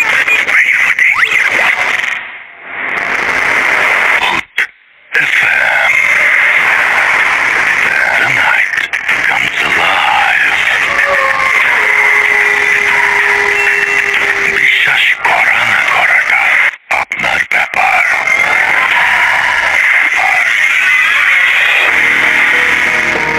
Welcome back. বিশ্বাস করা বা না করাটা আপনার, you are listening to radio Foorti FM. আমি রাসেল আছি, সাথে ছোট্ট একটা আপনাকে খবর দিয়ে দেবো। সেটা হচ্ছে সারাদিনের ব্যস্ততার পরে যখন একদম ক্লান্ত, তখন 1 কাপ নেসক্যাফে কফির মগ শরীরকে করে তোলে একদম চাঙ্গা। এবং এখনো আপনি কিন্তু যে ঘটনা যে শুনছেন, এখনো যদি চাঙ্গা হয়ে যেতে চান তাহলে কিন্তু আপনি 1 কাপ কফি খেয়ে ফেলতেই পারেন, নিতে পারেন কফি, এবং তারপরে দেখবেন আপনার অনেক চনমনে লাগছে। এবং এর সাথে ঝটপট করে আপনি 2 মিনিটেই, এই সময় রাত জাগলে একটু ক্ষুধা লাগে, মানে আপনি ম্যাগি নুডলস রান্না করে ফেলতে পারেন এবং আপনাকে এটা এনে দেবে অফুরন্ত খুশি। দিনের যে কোনো সময় করতে পারেন, কিন্তু আমার মনে হচ্ছে এখন একটা দারুণ সময় কফি এবং যদি আপনি নুডলস খান, ম্যাগি, মজার মজার নেসলে প্রোডাক্টের জন্য রেসিপি সাজেশন বা নেসলের প্রোডাক্ট সংক্রান্ত যে কোনো তথ্য পেতে একদম ফ্রিতে কল করতে পারেন 0800-161-271 নাম্বারে। এবং আমার মনে হয় যে আপনারা সেখান থেকে সবকিছুই জেনে নিতে পারেন চাইলে। তো যাই হোক, আমি এখন যেটা করব সেটা হচ্ছে যে আপনাদের পাঠানো যে সমস্ত মেসেজ আছে সেগুলো একটু পড়তে চাই, এবং আপনারা বেশ কিছু আমাদেরকে কমেন্টও করেছেন এখানে, সেগুলো একটু দেখি। যে গল্পের পাতা আমাদের লিখছেন, তিনি শুনছেন আমাদেরকে, আমার গল্পের শেষ পাতা। ওকে, রাজু কুমার মনির আমাদের সাথে আছেন, তার কাছে ভালোই লাগছে। সুজন সাহা আমাদের সাথে আছেন, আমাদের সাথে আছেন রেজাউল করিম আছেন আমাদের সঙ্গে, খান রাজীব, এবং প্রথমে মাফ করবেন না, আমরা আপনারা সবাই নিশ্চয়ই অলরেডি জানেন, তারপরে বলছি 27 ডিসেম্বর আমরা প্রথম অফ করে দিচ্ছি, কিছু করার নেই আসলে। এবং আপনারা যত ঘটনা পাঠাবেন এর মধ্যে পাঠিয়ে ফেলেন। আমাদের সঙ্গে আছেন মাহবুব হাসান, এবং আমাদের সাথে আছেন তানজিম, এবং আমি সবসময় দেখছি ভূত ফিল্মের প্রতি আপনাদের ভালোবাসাটা অফুরন্ত। এবং যখন আমরা আরো বেশি চেয়েছি, যে আমরা যখন মানে একদম শেষে দাঁড়িয়ে আছি, তখন দেখছি আমার খুব খারাপ আছে, এখন ভালোবাসার জন্য আরো বহু গুণে বেড়ে গেছে। এবং যাই হোক, দেখি, আমার মনে হয় যে এমডি সাব্বির হোসেন আমাদের সাথে যে অনেকদিন পর ভূত ফিল্মে ফিরে আসলাম, thank you very much. MD Shihab Khan আমাদের লিখেছেন, সেকেন্ড স্টোরিটা অনেক নাইস, থ্যাংক ইউ। টুকু শেখ আমাদের সঙ্গে আছেন, এবং আমাদের সঙ্গে আছেন এমডি মোজাম্মেল, বারাসাত ওয়েস্ট বেঙ্গল থেকে শুনছেন। এমডি তানজিদ ইসলাম আমাদের সাথে আছেন। আল আমিন দৌলা আছেন আমাদের সঙ্গে, রাজশাহী চারঘাট থেকে তিনি শুনছেন। স্বপ্নচারিণী নীলিমা আমাদের সাথে আছেন। আমাদের সাথে আছেন এমডি সাইফ, লিটন বিশ্বাস আমাদের সাথে আছেন। আমাদের সাথে ইয়ামিন ইসলাম শিব্বির আছেন, নিক শুভ আমাদের সাথে আছেন, মার্জিয়া জাহান, রাকিব ভাই আমাদের সঙ্গে আছেন। আমাদের সঙ্গে আছেন কাউসার আহমেদ কে এম, আমাদের সাথে আছেন রাজু আহমেদ, আমাদের সাথে আছেন পরশ হোসেন আছেন, এমডি নাহিদ হোসেন আমাদের সাথে আছেন, দেখতে পাচ্ছি রাকি ইসলাম রাজ আছেন আমাদের সাথে, মোহাম্মদ রানা আছেন, মিসবাউল হক সিয়াম আছেন আমাদের সঙ্গে, রিয়াজ লস্কর আছেন আমাদের সাথে, দেখতে পাচ্ছি। এছাড়াও আরো অনেকেই, থ্যাংক ইউ ভেরি মাচ যারা আমাদের সঙ্গে আছেন এবং পুরো সময় আমাদের সঙ্গে থাকতে চান। আমাদের যে রেডিও ফুর্তির পেজ, সেখানে আমি দেখতে পাচ্ছি অনেকে আমাদের সাথে আছেন এবং অনেকে আমাদেরকে শুনছেন এই মুহূর্তে। আপনারা সবাই যে আমাদের সঙ্গে আছেন, এই জন্য আমরাও আমাদেরও খুব ভালো লাগে যখন আপনাদের দেখতে পাই যে সবাই শুনছেন এবং কমেন্ট করছেন আমাদেরকে। এবং আমি কিছু কমেন্ট পড়তে চাই আসলে আপনাদের পাঠানো কমেন্টগুলোর মধ্যে থেকে। এবং রেডিও ফুর্তির পেজ যারা আছেন তারা আছেন আয়ান চৌধুরী, নোয়াখালী থেকে শুনছেন, তিনি মেহেদি সিএসকে আমাদের সঙ্গে আছেন, আয়াজ রহমা আহমেদ ওয়ালিদ আমাদের সঙ্গে আছেন, আমাদের সঙ্গে আছেন রেজাউল করিম আছেন, আর এম শিহাব, রেজওয়ান রাও আমাদের সাথে আছেন, দেখতে পাচ্ছি। এছাড়াও আমাদের সাথে আছেন এমডি লাবিব নূর রৌনক আছেন, এমডি শাকিল আছেন আমাদের সঙ্গে, দেখতে পাচ্ছি। এছাড়াও লিটন নাটোর থেকে, এছাড়াও আমাদের সাথে আছেন আরো অনেকেই, রাজু আছেন আমাদের সাথে, মেহেদি হাসান অমিত আমাদের সঙ্গে আছেন, এমডি মিনহাজ আমাদের সাথে আছেন, রাজু রৌফ আছেন, ফারাবিদিন তেজিতাস আছেন আমাদের সাথে, নুসরাত তাবাসসুম ইভা আছেন আমাদের সাথে, মনিউর সাগর সহ আরো অনেকে। থ্যাংক ইউ ভেরি মাচ আমাদের সঙ্গে থাকার জন্য। আমি আরেকটা ছোট্ট খবর আপনাদের জানাতে চাই, সেটা হচ্ছে আমাদের চারপাশে রকমারি খাবারের সমাহার, এর মধ্যে কোনোটি সুস্বাস্থ্যকর এবং কোনোটি শরীরের জন্য আবশ্যক, কিন্তু এটা আপনি বুঝবেন কিভাবে? এটা মাঝে মাঝে বুঝে ওঠাটা কঠিন হয়ে যায়, তাই না? সেজন্য আপনার একটা সলিউশন দিয়ে দিই। পুষ্টি এবং স্বাস্থ্য সংক্রান্ত যে কোনো নির্দেশনা পেতে আপনি কল করতে পারেন, ফ্রিতে কল করতে পারেন 0800016127 নাম্বারে, এবং কথা বলুন নিউট্রিশনিস্টের সাথে। নেসলে বাংলাদেশ কল সেন্টারে প্রতি শনি থেকে বৃহস্পতিবার সকাল 10টা থেকে সন্ধ্যা 7টা পর্যন্ত, শুধুমাত্র শুক্রবার অফটা চাই, কিন্তু সব দিনই আপনি এই নাম্বারটা অ্যাভেলেবেল। সো আপনি ট্রাই করতে পারেন এবং আপনি কথা বলে দেখতে পারেন, এবং আপনি আপনার কোনো প্রশ্ন থাকলে জিজ্ঞেস করে ফেলতে পারেন। আমরা চলে যাব ঘটনায়। হাফেজ মাইনুদ্দিন ভাই আমাদের সঙ্গে আছেন এবং আমরা তার কাছে একটা ঘটনা শুনে আবারও বাবু ভাইয়ের কাছে আসবো। সেই পর্যন্ত আমাদের সঙ্গে থাকুন। Stay tuned radio Foorti FM and do ফুর্তি। জি মাইনুদ্দিন ভাই। আসসালামু আলাইকুম ভাইয়া। জি ওয়ালাইকুম আসসালাম। আমি আজকে যে ঘটনাটা শেয়ার করব সেটা ঢাকার নবাবগঞ্জ। এই ঘটনাটা একটি ভবনকে নিয়ে। ভবনটা খুব ভয়াবহতরে। ভবনটি 7 তলা আমাদের এখানে, এবং পুরো ভবনটি সিসি ক্যামেরা দ্বারা নিয়ন্ত্রিত। সেইখানে ভবনটির যেগুলো সমস্যা বেশ 5-7 বছর ধরে এই ঘটনাটা চলতেছে এবং সমস্যাটা চলতেছে। সিকিউরিটি গার্ড নিয়ে, সেই সিকিউরিটি গার্ড জব নেয় কিন্তু 2-4 দিনের বেশি থাকতে পারে না, এবং যখন সে চলে যায় তখন বাড়িওয়ালাকেও কিছু বলে যায় না, এমনিতেই মানে কোনো কিছু না বলেই লুকিয়ে চলে যায়, পালিয়ে চলে যায়, কিচ্ছু বলে না। তো বেশ এরকম ভাবে অনেকদিন ধরে চলতেছিল যে সিকিউরিটি গার্ড রাখা হয় একের পর এক, কিন্তু কেউ আজও পর্যন্ত মাসখানেক কেউ ডিউটি করতে পারেনি, সপ্তাহখানেকও না, 2-4 দিন পরেই অসুস্থ পরেই লুকিয়ে চলে যাওয়া। এরপর একটা যে সমস্যাটা, গৃহকর্মীর যারা কাজের বুয়া ওরাও ঠিক মতো এখানে থাকতে পারে না, এবং বাড়িওয়ালা ব্যতীত ওইখানে ভাড়াটিয়াদের যে গেস্ট আসে, মেহমান গুলো আসে, তারা একটা রাত থাকতে পারে, এরপরে দিন আর থাকতে পারে না, সেটা তারা খুব বিপদ মানে ভয়ের ভিতর পায়। তো এই বাড়ির এরকম সমস্যা নিয়ে এবার যা ঘটছিল গত সপ্তাহে, তো দারোয়ান ওনার পরিচিত খুব নিকটবর্তী লোক, উনি এই জন্যই পরামর্শ দিয়ে রাখছে যে আপনাকে আমি রাখলাম, শুধু আমাকে বলতে হবে যে আপনি যদি চাকরি ছেড়ে চলে যান কেন যাবেন, এবং এই বাড়ির সমস্যাটা কোথায় আমাকে বলে যেতে হবে। যদি না করেন, যদি আপনার দ্বারা সম্ভব না হয়, তাহলে কিন্তু আমাকে বলে যেতে হবে যে আপনি কেন আমার বাসাতে চাকরি করবেন না। এই জন্য উনি ওনার খুব কাছের একজন নিকটবর্তী আত্মীয়কে ওনার একটি চাকরিতে নেয়। তো ঘটনা হচ্ছে গত সপ্তাহ শনিবার দিন উনি সকালে আসেন তার বাড়িতে চাকরিতে। রাত্রিবেলায় যে ঘটনা হয়, উনি বললেন যে আমি রাত 8টার দিকে 7 তলার উপরে যে ছাদ, সেই দরজাটা আমি তালা বন্ধ করে দিই, এবং রাত 12:15 নিচের তলার মেন দরজা যেটা, আমি ওটাও বন্ধ করে দিই, এবং আমি আমার ঘরের ভিতরে বসে খাওয়া দাওয়া শেষ করে রাত 1:30 বাজে আমি যখন আর কি ঘুমাতে যাবে, সে দেখে যে মনিটরের মধ্যে হঠাৎ করে তার চোখ গেছে যে বাড়ির ছাদের উপর যে দরজাটা 8টার দিকে তালা দেওয়া ছিল, সেটা নিজ থেকে খুলে যাচ্ছে, অটোমেটিক আপনি খুলতেছে। উনি তাকিয়ে রইল যে মনিটরটার দিকে, যে ছাদের গেটটা খুলতেছে কে, কিন্তু কোনো মানুষ সে দেখতেছে না, দরজাটা পুরো খুলে গেছে। উনি পরে ভাবলেন যে হয়তো মানুষ উঠে গেছিল, দরজা খুলে বন্ধ করা হয় নাই, তাহলে চাবি নিয়ে আমি যা বন্ধ করে দিয়ে আসে পড়ি। উনি হাতে চাবি নিলেন এবং উনি ওই দরজা বন্ধ করতে যাবেন, ছাদের দরজাটা। উনি বললেন যে আমি যখন উপরে উঠতেছি দোতলার থেকে, আমার শরীরটা কেমন ছিমছিম লাগতেছিল, মানে খুব ঠান্ডা ভয় লাগতেছিল, ফুলে যাচ্ছিল। তারপর আমি ভাবলাম যে না, দরজাটা কেউ হয়তো মানুষই খুলছে, অন্য কোনো কিছু না। তো উনি বললো যে আমি হাঁটতে 5 তলা পর্যন্ত গেছি। এরপর ওই 5 তলাতে একটা ঘটনা যেটা হয়, উনার বলে যে 3 তলার থেকে আমাকে ডাক দেওয়া হয়েছে, সুলতান নিচে নেমে আয়, উপরে যাস না। তখন উনি বললো যে আমি যে উকি দিয়ে দেখলাম যে আমাকে কে ডাকলো। বাড়িওয়ালার যিনি বাবা ছিলেন উনি তো মারা গেছেন, কিন্তু ঠিক উনার মতো এরকম 3 তলাতে আমি উকি দিয়ে দেখি বাড়িওয়ালার বাবা নিচে দাঁড়িয়ে, মানে নিচ থেকে নামতেছে, 3 তলা থেকে নিচের দিকে নামতেছে, আর আমাকে বলতেছে সুলতান নিচে নেমে আয়, উপরে যাস নে। তা আমি তো অদ্ভুত হলাম যে বাড়িওয়ালার বাবা তো নেই, উনি নিচে কেন? আমি খুব তাড়াহুড়ো করে, উনি বললো যে আমি খুব তাড়াহুড়ো করে নিচে যাচ্ছি, কিন্তু যাওয়ার সময় আর ওনাকে দেখি নেই। পরবর্তীতে উনি বললো যে আমি আমার রুমে আসলাম, আমি আমার ঘরে এসে বসে দাঁড়ালাম, কিন্তু আমি দেখতেছি যে এরকম যখন আমার রুমে এসে বসলাম, উপর থেকে 3-4 জন লোকের যে নিচে নামে আসতেছে খুব দ্রুত ভাবে, এই হাঁটার শব্দ আমি পাচ্ছি, এবং হই হুল্লোড় কিছু কথাবার্তা চিল্লাচিল্লি আওয়াজ পাচ্ছি। তা আমি ভাবলাম যে উপর থেকে আবার এখন কে আসতেছে। তো উনি ওনার ঘরের রুমের দরজার সামনে দাঁড়ালো দেখার জন্য, যে আসলে তো আমার কাছে আসবে, যেহেতু দরজা আমারই খুলতে হবে। উনি অপেক্ষায় দাঁড়িয়ে থাকলো যে কে আসতেছে এরকম হুড়ুমুড়ি করে।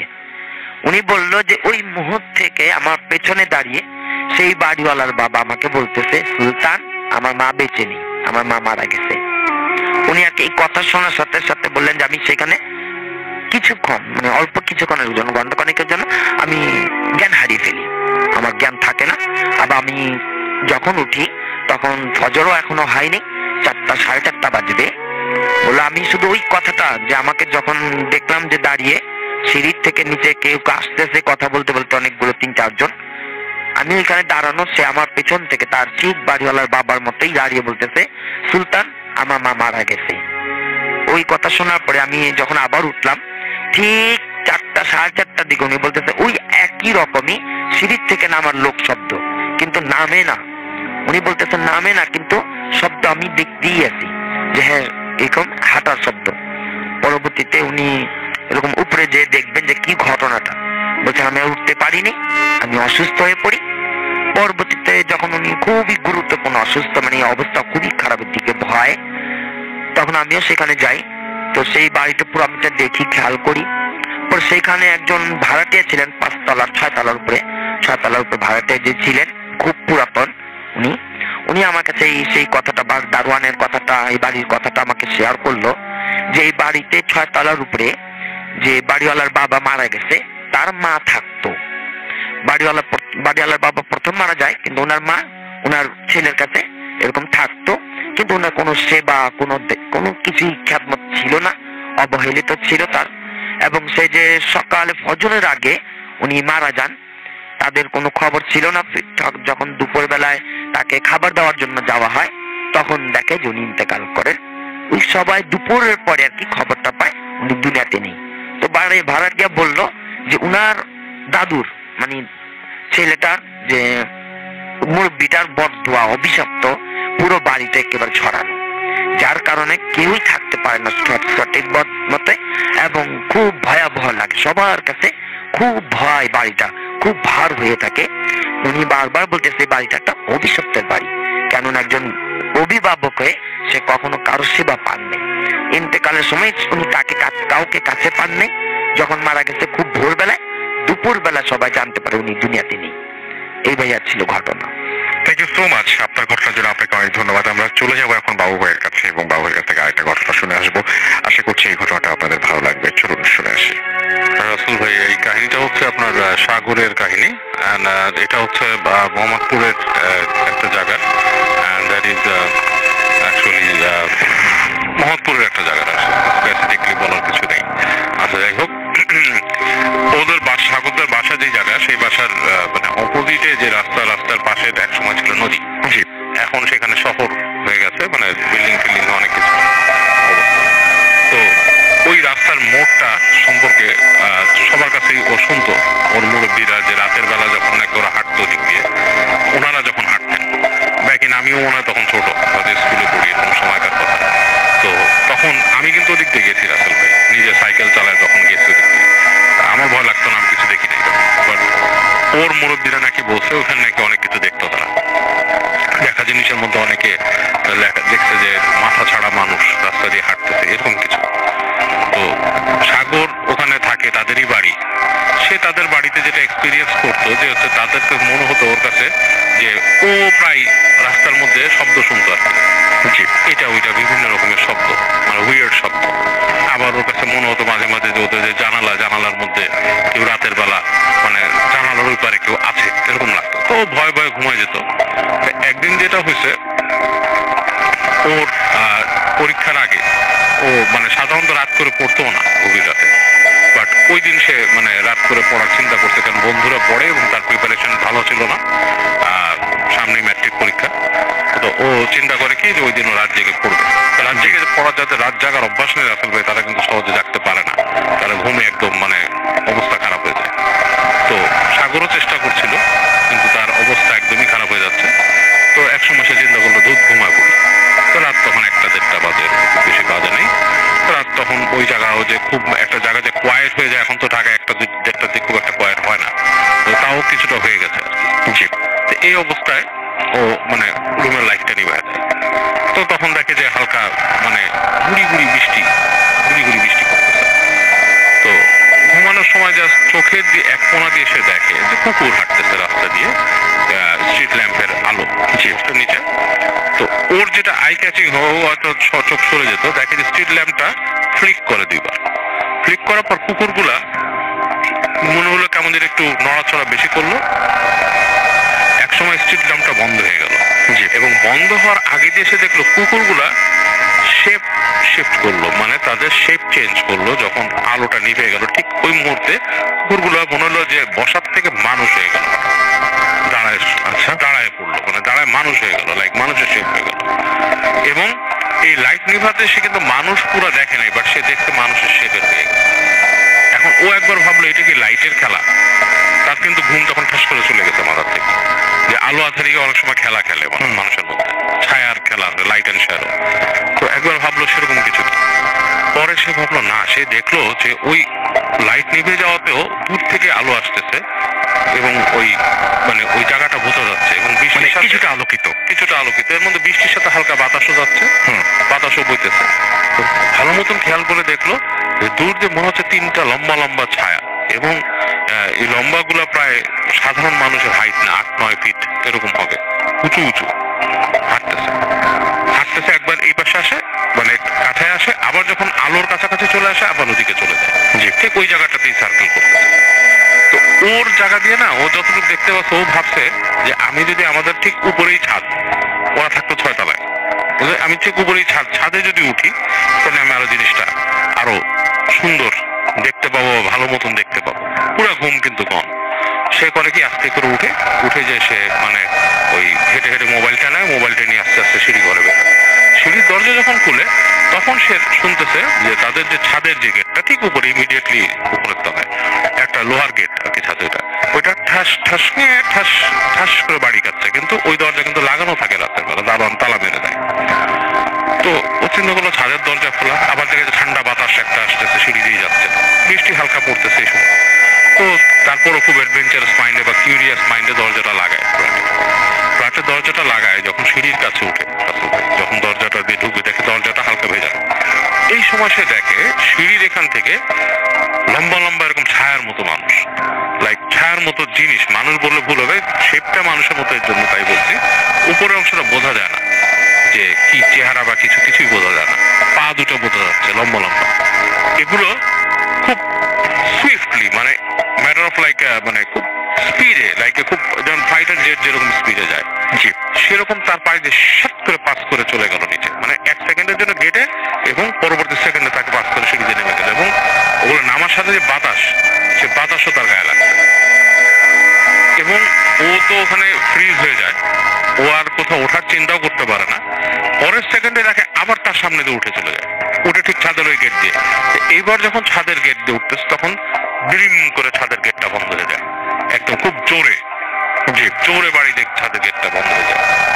তো ও তখন এটা আর সহ্য করতে পারে না, বাসার ভিতরে চলে আসে, এসে বাসায় শুয়ে পড়ে, শুয়ে কাঁপতে কাঁপতে যতটুকু দোয়া দুরুদ পারে পড়তে পড়তে সে ঘুমিয়ে যায়। সকালবেলা তার ফ্যামিলি তাকে দেখে প্রচন্ড জ্বর মাথার মধ্যে, এবং এই জ্বর অবস্থায় তার মনে করেন যে মানে কঠিন অবস্থা, মানে তার পরীক্ষা দেওয়ার মতো অবস্থা নাই, মানে তার এটা মানে টেস্ট পরীক্ষা ছিল সম্ভবত, মানে একটা ছুটি হয় না ম্যাট্রিক পরীক্ষা, সেরকম অবস্থা নাই। তো ওর বাবা মা ওকে বলে যে জ্বর আসছে, ডাক্তার দেখায়, এবং বাবা মাকে স্কুলে বলে যে আমার এরকম হয়েছে। তখন তাকে বাসার থেকে একটু বকাও দেয় যে তুমি এরকম সময় কেন বের হয়েছো, তোমাকে বলছি যে জায়গাটা খারাপ পুরোপুরি। এবং তাকে ওই করা হয়, চিকিৎসা করা হয়, জ্বর ডাক্তার দিচ্ছে, জ্বর কমতেছে না, জ্বর হালকা রেমিশন যায় আবার বাড়ে, তো ওর যে বড় চাচা, সে ওখানকার কাছের মসজিদের ইমাম সাহেবকে বলেন, ফলাফল ইমাম সাহেব বলে যে ওকে পারলে নিয়ে আসেন। তো ওকে যখন নাকি নিয়ে আসে ইমাম সাহেবের কাছে, মসজিদের মধ্যে যখন ঢুকে, তার জ্বর ছিল শরীরে, মসজিদে ঢোকার সাথে সাথে জ্বর কিন্তু রাসেল ভাই নাই, শরীর ঠান্ডা হয়ে গেছে, নর্মাল টেম্পারেচার। ইমাম সাহেব তার সাথে কথা বলে তুমি কেমন ফিল করছো, তো ভালো, তো তোমার জ্বর আছে না, খারাপ লাগতেছে না, সব ঠিক আছে। তখন তাকে দোয়া পড়ে দেয় এবং তাকে কিছু দোয়া শিখায় দেয়। এই দোয়াগুলো বাবা আমাকে পড়ে দিতে বলে, পানিতে পড়ে কুদে বলে যে এই পানিটা খেতে এবং গোসল করতে, সেই পানি দিয়ে, এবং বলে আপনার বাসাও ছিটাই দিবেন, ছেলে সিঁড়িতে জানি সে রাতের বেলা কখন না উঠে আপনাদের সিঁড়িটা পারলে বন্ধ করায় দিবেন। মানে সিঁড়ির মধ্যে হয়তো জিনিসটা যেটা হয়েছে যে ও রাতের বেলা দেখছে, এবং এগুলো তো খারাপ জিন, ওরা দূর থেকে ওকে খেয়াল করছে, ও যে খেয়াল করছে, এবং ও ওভার কিউরিয়াসে যখন সিঁড়িতে গেছে, ওদের কাছে এটা 1 সেকেন্ডের ব্যাপার, ওরা লাইট স্পিডে চলাফেরা করে ওখানে উঠতে, এবং ওকে জাস্ট ভয় দেখাইছে এবং ওদের গায়ের বাতাসটা লাগছে, এটাতেই তার এই জ্বর এসে গেছে। এবং তারপর ওকে দোয়া টোয়া করে করে দেয়, বলে আস্তে ধীরে ঠিক ওর পরীক্ষা মিস হয়ে গেছিল, পরীক্ষা পরবর্তীতে স্পেশাল অ্যাপ্লিকেশন করে সে ওটার হয় আর কি। ওকে, এই হচ্ছে কাহিনী। থ্যাংক ইউ সো মাচ, আপনার ঘটনার জন্য আপনাকে অনেক ধন্যবাদ বাবু ভাই। আমি এখন একটু আমাদের মেসেজ, কিছু কমেন্ট আমি পড়ে ফেলি আপনাদের পাঠানো, এবং আমি দেখতে পাচ্ছি যে অনেকেই আমাদের অনেক কিছু লিখছেন এই মুহূর্তে। আমি দেখতে পাচ্ছি যে শাহ নেওয়াজ রানা আমাদের সঙ্গে আছেন, আবিদ খান আমাদের সঙ্গে আছেন আশা অসম্পাত আমাদের সাথে আছেন, দেখতে পাচ্ছি রোকেয়া রহমান মওদুদ আমাদের সাথে আছেন। ইমাম হোসেন ছোটন আমাদের সাথে আছেন, দেখতে পাচ্ছি জুবাইর আল কুরাইশি হেলাল আছেন আমাদের সাথে, দেখতে পাচ্ছি সোহানুর আলম অনি, ইশতিয়াক রিফাত আমাদের সঙ্গে আছেন, আবিদ খান আছেন আমাদের সঙ্গে, এমডি তানজিদ ইসলাম আমাদের সঙ্গে আছেন, সাগর মাহমুদ আমাদের সঙ্গে আছেন, তারিফ ইসলাম তারিফ আমাদের সাথে আছেন, শেখ জব্বার আমাদের সাথে আছেন, আমাদের সাথে আছেন দেখতে পাচ্ছি রেজওয়ান আহমেদ আছেন আমাদের সাথে, জীবন সব রং আছেন আমাদের সাথে, জাহিদুল ইসলাম রিজভি, এছাড়া আছেন এমডি রেশাদ খান আমাদের সাথে আছেন, দেখতে পাচ্ছি টাইগো সিলভা আছেন আমাদের সাথে, দেখতে পাচ্ছি ওয়াম খান আমাদের সাথে আছেন, দেখতে পাচ্ছি এছাড়াও রেজাউল করিম আছেন আমাদের সাথে, দেখতে পাচ্ছি সৈকত চক্রবর্তী কলকাতা থেকে লিখছেন, ভূতস্ময়ের সকল শ্রোতা বন্ধুকে তিনি শুভেচ্ছা জানিয়েছেন, থ্যাংক ইউ ভেরি মাচ। আমাদের সাথে আছেন দেখতে পাচ্ছি এছাড়াও হাসান খান, এবং সবাই একই কথা বলছেন, ভূতস্ম বন্ধ না করার পরামর্শ দিচ্ছেন। আমাদের সাথে আছেন দেখতে পাচ্ছি হৃদয় সেন রিঙ্গন, আমাদের সাথে আছেন হাবিব হুসাইন। আমরা মনে করেছিলাম যে ভূতস্ম মনে হয় আগের চাইতে বেশ কিছু জনপ্রিয়তা হারিয়েছে, কিন্তু আপনাদের কমেন্ট সেটা বলছে না, এবং আপনারা আসলেই ভূতস্ম কতটা ভালোবাসেন সেটা বুঝতে পারছি। আমি আপনাদের আসলে খুব মিস করব। জুবাইর মিসবা আমাদের সাথে আছেন, আমাদের সাথে আছেন দেখতে পাচ্ছি মোহাম্মদ রানা আছেন আমাদের সাথে, এছাড়াও দেখতে পাচ্ছি আরো অনেকে, এমনি নাইম চৌধুরী আমাদের সঙ্গে আছেন আমাদের সঙ্গে, এছাড়াও আরো অনেকে আমাদের টুইটারে লিখছেন, আমি একটু পড়ে ফেলি। ওকে, এখানে আছেন দেখতে পাচ্ছি প্রিন্স রাজবীর আমাদের সাথে আছেন, আমাদের সাথে আছেন দেখতে পাচ্ছি মোহাম্মদপুর থেকে রাজিয়া সুলতানা রোড থেকে মোহাম্মদ রাফিউর রহমান রাহাত আছেন আমাদের সাথে, শিফাত রহমান আছেন আমাদের সাথে দেখতে পাচ্ছি, এছাড়াও মনিরুল ইসলাম প্রিন্স সহ আরো অনেকে। আমি আপনাদের সুবিধার জন্য আমি আমার যে ভিডিওটা আছে সেই ভিডিওটা একটু টুইটারেও শেয়ার করছি, এবং আশা করছি যে আপনাদের সেটা অনেক আনন্দ দেবে এবং আপনারা অনেক ইনফরমেশন সেখান থেকে জানতে পারবেন। তো যাই হোক, আমি এখন যেটা করবো সেটা হচ্ছে আরো একটা ছোট বিরতি নেব।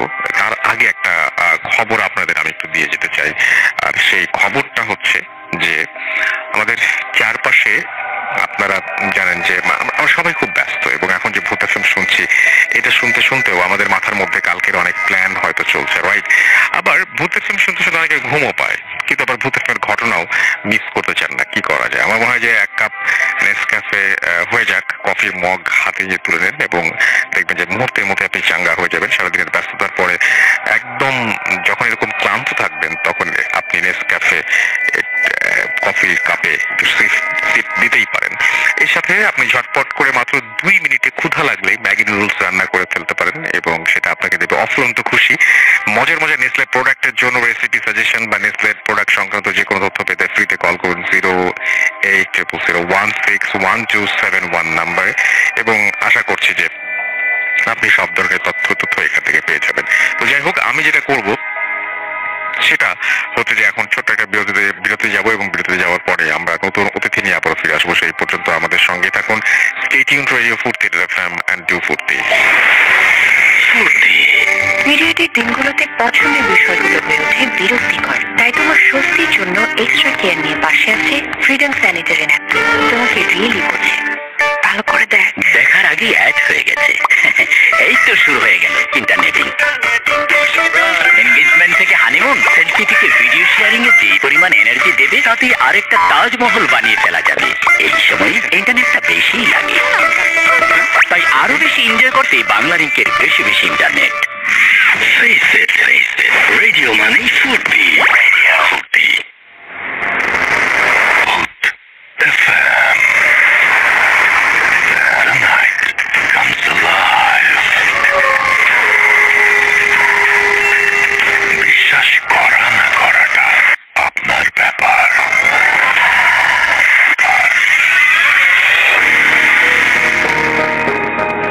That's right, বিশ্বাস করা বা না করাটা কমপ্লিটলি আপনার ব্যাপার। You're listening to Radio Fuerte FM. আমি রাসেল আছি, সাথে আমার সাথে আছেন আমাদের আজকের অতিথিরা, এবং চলে যাব আমাদের প্রথম অতিথির কাছে, মানে আমাদের তৃতীয় অতিথি, সেকেন্ড স্টেশনের প্রথম অতিথি আর কি। পেরি, আপনার নামটা প্লিজ একটু বলবেন, কোথা থেকে এসেছেন সেটা বলবেন, তারপর আপনার ঘটনায় যাব। জি, আসসালামু আলাইকুম রাসেল ভাই। জি, আমি মোহাম্মদ বাইজির আলম, আমি এসেছি ধানমন্ডি থেকে। আমার হোমটাউন নরসিংদীতে। তো আমি নরসিংদীর একটা ঘটনা আজকে শেয়ার করব। চলুন শোনাচ্ছি আপনার ঘটনা। তো আমি আজকে যে ঘটনাটা বলবো সেটা হচ্ছে বিরামের ঘটনা। তো আমার এলাকাতে একটা দিঘি আছে, সরকারি দিঘি, বিশাল বড় দিঘি। তো এখানে দিঘিটা ভালো না, এলাকার মুরব্বীরা বলতো এখানে রাতের বেলা যেন কেউ না যায় মাছ ধরতে। তো আমাদের এলাকার কিছু লোক ওইখানে মাছ ধরতে গিয়েছিল রাতে। তো ওনারা মাছ ধরতেছে, হঠাৎ ওনারা বাঘের গর্জন শুনতে পায়। প্রথমে যখন বাঘের গর্জন শুনতে পায় তখন অনেকেই ভয় পেয়ে গেছিল, বলতেছে যে না, সুবিধা মনে হচ্ছে না, আজকে আমরা মাছ ধরবো না। তারপর কয়েকজন বলতেছে না না, মাছ ধরি, সমস্যা না, এগুলো কোনো বিষয় না, মাছ তো ভালোই পাচ্ছি, আমরা ধরি। তো ধরতেছে মাছ, একটু পরে আবার বাঘের গর্জন, তখন মনে হচ্ছে যে আরো কাছে চলে আসছে বাঘ। তো তখন অনেকেই আরো বেশি ভয় পেয়ে গেছে, বলতেছে যে আমরা আর ধরবোই না, চল বাড়ি চল, আর দরকার নাই মাছ ধরার আজকে। তারপরে কয়েকজন বলতেছে অতিরিক্ত লোভে যে না না, আমরা মাছ মারি। তো তারপর আবার ওনারা মাছ ধরতেছে।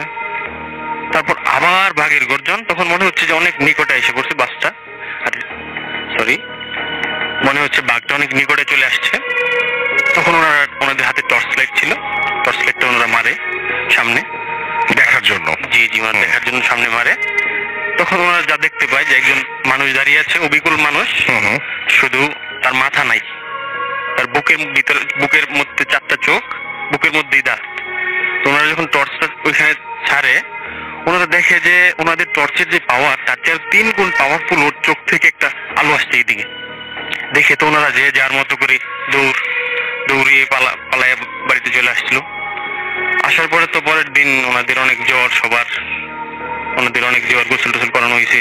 মুরব্বীরা অনেক গালাগালি করলো যে কেন গেলা, ওইখানে আমাদের নিষেধ ছিল, তারপরও কেন গেলা। তো এইভাবে পার হয়ে গেল। আমার এক দাদা ছিল, আমার চাচা দাদা, আমার দাদার আপন ভাই, উনি আবার এই টাইপের ছিল, নরিত করাতো। তো উনি মারা যায়। উনি মূলত বিরাম পালতো আর কি। তো 2টা বট গাছ ছিল ওনার, একটা বড় বট গাছ, একটা ছোট বট গাছ। তো বড় বট গাছটাতেই আমরা যতটুকু জানতাম যে বড় বট গাছটাতে বিরাম থাকে, আর এখান থেকে 1/2 কিলোমিটার দূরে একটা হিজল গাছ ছিল। ওই হিজল গাছ আর বট গাছের মধ্যে ওরা নাকি রাত্রে যাতায়াত করতো। জি। তো আমার দাদা যখন মারা যায় তখন ওনার এই বট গাছটা কাটার সিদ্ধান্ত নেওয়া হয়, বিক্রি করা হয়। তখন ছোট গাছটা কাটতে পারে ভালোভাবেই, কিন্তু বড় গাছটা যখন কাটতে যায় তখন অনেক সমস্যার সম্মুখীন হতে থাকে ওনারা দেখে যে আশেপাশে কোথাও কোনো গাছের পাতা নাড়াচাড়া করে না, কিন্তু এই গাছটাতে মনে হচ্ছে যে ঘূর্ণিঝড় শুরু হয়ে গেছে। ওনারা বুঝতে পারছে যে বিষয়টা স্বাভাবিক না। প্রথম দিন কাটতে গিয়ে একজনের পা কেটে যায়, মারাত্মকভাবে উনি আহত হয়, পা রক্ত পড়া বন্ধ হচ্ছে না কোনোভাবেই। পরে ওনারা ওই দিন আর গাছ কাটতে পারেনি। পরের দিন আসে, পরের দিনও বিভিন্ন সমস্যার কারণে পরের দিন কাটতে পারেনি। তারপরের দিন, 3য় দিন দল বল একটু বড় করে ওনারা আসে যে আজকে কাটবই, টাকা দিয়ে গাছ কিনলাম, কাটতেই হবে। তো ওনারা এক প্রকার জোর করেই কাটছে, সাহসিকতা দেখা। কিন্তু কাটার পরে গাছ থেকে রক্ত বের হয়েছে, অনেক রক্ত। এটা গরু জবাই করলে যে পরিমাণ রক্ত, ওই পরিমাণ রক্ত। অনেক মানুষ দেখতে আসছে যে কি ব্যাপার, গাছ থেকে নাকি রক্ত বেরিয়েছে। তখন আসার পরে এইভাবে গাছ নিল। কিন্তু রাসেল ভাই ওই দিন রাত থেকেই সেই বাঘের গর্জন, এলাকাবাসী সবাই শুনতে পায় বাঘের গর্জন, কান্না করতেছে। বাঘ মনে হচ্ছে কান্না করতেছে, বাঘের গর্জন। রাসেল ভাই বাঘে তো উচ্চ স্বরে গর্জন করতে পারে না, এই যে পাইলিং করে না ইয়ার মধ্যে, এই যে অ্যাপার্টমেন্ট বাসাগুলোতে যে পাইলিং হয় তখন যেইভাবে ভূমিটা কম্পন হয়, ঠিক সেম ভাবে ভূমিকম্পন হচ্ছিল। যখন ওটা কান্না করে গর্জন দেয় তখন মনে হচ্ছে যে ভূমি কাঁপতেছে, মাটি কাঁপতেছে, তখন এইরকম মনে হয়। তো আমি নিজেও শুনেছি কয়েকদিন। আমাদের এলাকায় এক মহিলা রাত্রেবেলা বাইরে বের হইতেছিল, তো হঠাৎ করে উনি যখন দরজা খুলে দেখে দরজার সামনে এক মানুষ দাঁড়ায় আছে, অবিকল মানুষ, তার মাথা নাই, তার বুকের মধ্যে চোখ, 4টা চোখ। দেখে তো উনি সাথে সাথে অজ্ঞান, চিৎকার দিয়ে অজ্ঞান হয়েছে। পরে দৌড়াদৌড়ি করে নেওয়ার পরে জ্ঞান ফেরার পরে শুনতে পারে যে এই ঘটনা। তো আমার আব্বুরা 7 ভাই, তার মধ্যে আমার এক চাচা, ওনারা বাড়ি থেকে চলে যায়। আমার ছোট চাচারা বলছিল যে তুমি থাকো এখানে, তুমি একাই থাকো, সমস্যা নেই, থাকো। উনি ছিল এখানে রাত্রে। তখন পুরোপুরি বিরামের অত্যাচারে অতিষ্ঠ এলাকাবাসী, সবাই ভয় পায়। কেউ ভয়ে আসতে মাগরিবের পরে কেউ বাসা থেকে বের হয় না, বাড়ি থেকে কেউ বের হয় না, সবাই গুটি মেরে বসে থাকে ভয়ে। তো উনি ছিল ওইখানে ওই দিন। উনি কান্নার শব্দ পাইতেছে যে আস্তে আস্তে ওনার দিকে মনে হচ্ছে আসতেছে, কান্নার শব্দ, একটু পরে পরে জোরে জোরে গর্জন। তো রাসেল ভাই আপনি জানেন কিনা জানি না, আগে গ্রামের মধ্যে যে জানালাগুলো ছিল ওইগুলোতে শিক দেওয়া হতো, এখন তো গ্রিল দেওয়া হয়, তবে আগে শিক দেওয়া হতো। তো এই শিকের কাছে আসছে, জানালা খোলা, গরমের দিন তো। তো আমার যে চাচা, ছোট চাচা, উনি তাকায় রয়েছে, দেখতেছে যে জানালার সামনে এসে দাঁড়াইছে, দাঁড়ায় হাওয়া করে কান্নাকাটি করতেছে, একটু পরে পরে গর্জন দেয়, মনে হচ্ছে মাটি সহ কাঁপে এরকম। তো উনি তো ভয়ে পুরো শেষ, উনি ভাবছে যে উনি শেষ, আর মনে বাঁচবে না, এই শেষ। তো উনি আবার স্মোক করতো, ওনার এখানে ম্যাচ ছিল, উনি আবার জানে যে এইসব কিছু আগুনকে ভয় পায়। উনি অনেক চেষ্টা করে ম্যাচ জ্বালানোর জন্য, উনি ডিয়াস লাইট সবগুলো ইউজ করে, একটাও কাজ করে না, একটাও জ্বলে না। তো ওনার কাছে টর্চ লাইট ছিল, উনি এটা যখন মারতে যায় তখন ফিউজ হয়ে গেছে, টর্চ লাইট আর কাজ করে না। অনেক কষ্টে উনি, ওনার গ্যাস ম্যাচ ছিল, ওটা দিয়ে অনেক কষ্টে সর্বশেষ যখন একটা চালায়, এই সিগারেট যখন একটা জ্বালায়, তখন এটা চলে গেছে। তো উনি এটার বিবরণটা রাসেল ভাই যেরকম ভাবে দিয়েছিল যে অবিকল মানুষের মতো, শুধু তার মাথাটা নাই আর চোখ, 4টা চোখ তার বুকের মধ্যে, আর উনি যতটুকু সাইজ দেখাইছিল, যে দাঁতের সাইজ 7 থেকে 8 ইঞ্চি দাঁতগুলা, তাও বুকের মাঝেই। তো এইটা এইভাবে চলে যায়, এলাকা অনেক কবিরা জানা হয় যে কি প্রতিকার। এলাকাবাসী তো পুরো অতিষ্ঠ, সবাই ভয়ে আতঙ্কিত হয়ে গেছে, কেউ কিছু করতে পারতেছে না, রাত্রেবেলা বের হইতে পারতেছে না।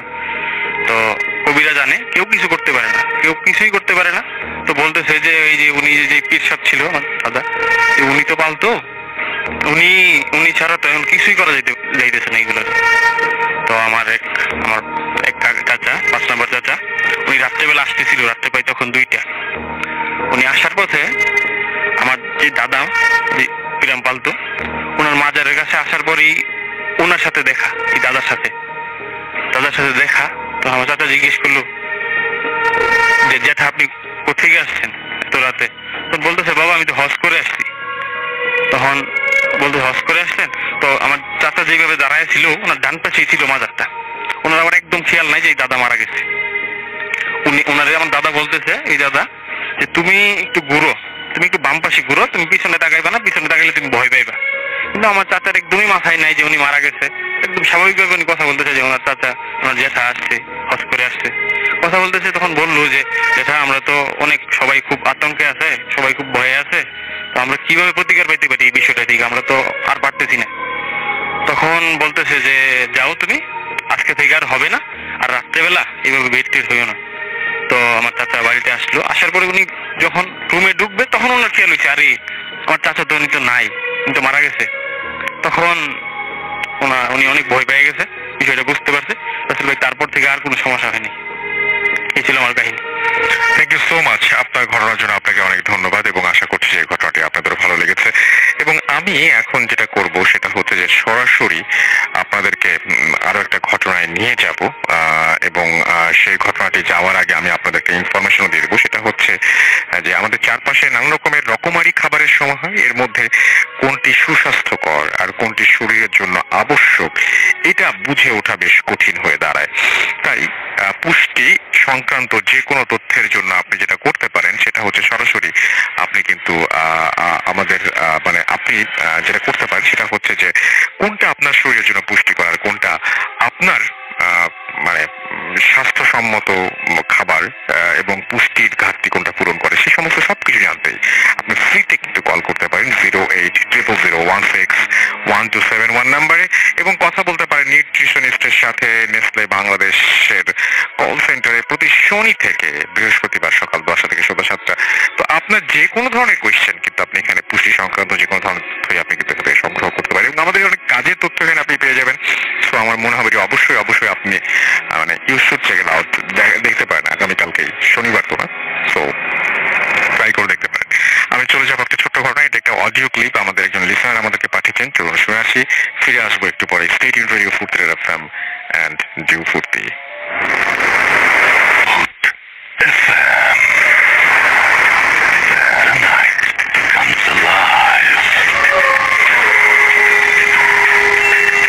বিশ্বাস করা না করাটা আপনার ব্যাপার।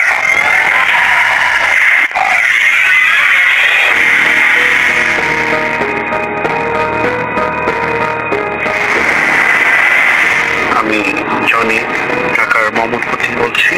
আমি ভূতের প্রেমের খুব পুরনো একজন শ্রোতা। আমি পার্সোনালি খুবই পছন্দ করি, কিন্তু সমস্যা একটাই, আমি আসলে খুব ভয়ও পাই। আর এই প্যারানর্মাল যে ব্যাপারগুলো আসলে আমার জীবনে অনেক ঘটেছে। তো ছোট একটা ঘটনা আমি আপনাদের শেয়ার করব। এটা লাস্ট ইয়ার আমার সাথে আমার হজে হয়ে যাওয়া একটা ঘটনা। আরেকটা জিনিস আমি বলে রাখি, সেটা হচ্ছে যে আমি ভূতের উপর এতটাই আসলে আমার মনে হয় যে আমি অ্যাডিক্টেড। কারণ আমি এখন যখন মোটরসাইকেল চালাই তখন হেডফোন দিয়ে ডাউনলোড করেছি। ইভেন তো আমি আমি প্রতি সপ্তাহে শুধু আমি নেট কিনি, মোবাইলের ডাটা কিনি শুধু এটার জন্যই। মানে আমি কোথাও যদি কোনো কাজে যাই, কোথাও ধরেন উত্তরে যাচ্ছি, মোহাম্মদপুর থেকে বা গুলশান যাচ্ছি, হোয়াট এভার, মানে ঢাকা শহর কোনো মুভ করতে হইলে আমার কানে হেডফোন উইথ আপনার এই বোতল। তো আমার মনে কি আমার লাইফটা চেঞ্জ হয়ে গেছে। আমি ছাড়া আসলে কিছু করতে ভালো লাগে না, কারণ শুনতেছি, চালাচ্ছি, হ্যাঁ আমার বাচ্চা স্কুল থেকে আমার আনতে হয়, তখনও আমি এটা শুনি, চালাই। হোয়াট এভার, আমি ঘটনা চলে যাই। ঘটনা হচ্ছে 2018 সালের সেপ্টেম্বর মাসে, এই মাসেই আমি হসপিটাল প্ল্যান করবো। আমার হজ আল্লাহ খুব সুন্দরভাবেই পালন করি। তো বেসিক্যালি যারা হজে যেতে দেখবে যে হজের মক্কার ঠিক পিছন সাইডটা বাইতুল মুআল্লা, যে কবরস্থানটা, ওইখানে আমার হোটেল ছিল। তো হোটেলকে ওইখানে ফন্দি বলে। তো ওইখানে মূলত আমার হোটেলটা একটু পুরোনোই ছিল, কিন্তু প্রত্যেকটা হোটেলে সেন্ট্রাল এসি এবং আপনার লিফট তো থাকবেই। তো আমার তো খুব ভালো কন্ডিশন ছিল। কিন্তু একটা সমস্যা হচ্ছে যে যখন আপনি হোটেল থেকে মুভ করবেন, দেখবেন প্রচুর পরিমাণে বিড়াল আপনার আশেপাশে আছে। কুকুর রেয়ার, কুকুর দেখা যায় না বললেই চলে, কিন্তু বিড়াল অনেক অনেক বিড়াল। তবে এদের কোনো ময়লা আপনি রাস্তা পাবেন না। তো হোয়াটএভার, এইভাবে চলতেছিল। আমি পুরো হওয়াতে 46 days আমি ছিলাম। এর মধ্যে আমি বিড়াল নিয়ে আসলে মানে ইয়ে করি নেই, কারণ হ্যাঁ বিড়াল নিয়ে আমার সমস্যা হতো, আমার একটু অ্যালার্জি আছে। একদিন আমি আমার যে মোয়াল্লেম, যে আমাদের গাইড আর কি, তাকে জিজ্ঞেস করলাম, তাকে মামা বলতাম, নাম হচ্ছে মামুন। আমি হোটেলের নামটা বলবো না, কারণ যেহেতু ওনার ব্যবসা। তো ওনার হোটেলের সাথে প্রচুর বিড়াল, আমি আপনাকে ছবি পাঠাবো। তো এই বিড়ালগুলো রেগুলার বসে থাকতো, যখন নামাজ পড়ে আসতাম, দিন হোক সকাল হোক, সবসময় বসে থাকতো। কিন্তু আমি কখন তাদের তাড়াও করিনি, তাদের কখনো মানে ভাগানোর চেষ্টা করিনি। একদিন আমাকে জিজ্ঞেস করলাম, এত বিড়াল এখানে, তো মাঝে মাঝে আমার ভয় লাগে। তো এর মধ্যে যেটা হলো, মা বললো কখনো এই বিড়ালগুলোকে আপনি এমন কিছু করবেন না যাতে ও ব্যথা পায়। তো এমনি কিউরিয়াসিটি নিয়ে জিজ্ঞেস করলাম, মামা আসলে ঘটনাটা কি কারণে আসলে এটা আপনি আমার বললেন? উনি বললো যে এটা আসলে মানে এটা এমন একটা জায়গা, আল্লাহর ঘর এখানে, ঠিক আছে, এখানে মানুষ জিন থাকে, বেরোনোর উপরে থাকে। তো অতএব ভুল করে যদি আপনি কোনো ভুল কাজ করে ফেলেন, আর যেহেতু হজে আসছেন, কেউ যেন ব্যথা না পায়, সে চিন্তা ভাবনা করতে হবে। তো ঠিক আছে, ভালো কথা। তা আমার মনে আসলে একটু কিউরিয়াসিটি ছিল, যে মানে একটা ভয়ও ছিল যে কিভাবে এটা দেখা যায় বা জানা যায় আরো কিছু। কারণ আমি ভূত ফিল্ম শুনি অলমোস্ট 7-8 বছর তো হয়েছি আমি শুনি, কিন্তু আমি রাতে শুনি না, আমি ডাউনলোড করি সবসময় শুনি। কারণ দিনের আলো তো আমার একটু ভয় লাগে না ওরকম। রাতে শুনলে আমার ওই রাতও খুব কষ্ট হয়, এবং আমার রাতগুলি ক্যারি হয়ে যায়, সত্যি কথা যেটা বলতে। তো এই হিসেবে আমি চলে আসবো আমার সেপ্টেম্বরের 4 তারিখে, 6 তারিখে বাংলাদেশে ল্যান্ড করার কথা। তো 4 তারিখ আমি চলে আসবো। 4 তারিখ আমি নামাজ পড়তে যাবো, তাহাজ্জুদের নামাজ। যারা মক্কায় গেছেন বা হজে গেছেন তারা জানেন যে সৌদিতে মক্কায় কিন্তু তাহাজ্জুদের নামাজের আজান হয়, কিন্তু ইয়ে হয় না, এখন জামাত হয় না। তো আমি মূলত সবাই ওই টাইমে 3টার মধ্যে উঠে যায়, আমিও রেগুলারের মধ্যেই উঠে গেলাম ওই টাইমে। তো ওঠার পরে আমি প্রথমে তাকিয়ে বাম পাশে তাকালাম, তাকায় দেখলাম যে দুজন লোক আমার পাশে দাঁড়ায় আছে, আর আমার রুমটা খুব অন্ধকার। আমি আমার রুমের ডিসক্রাইব একটু বলে দিচ্ছি, সেটা হচ্ছে যে কোনো একটা ফ্ল্যাটে যদি আপনি ঢুকলে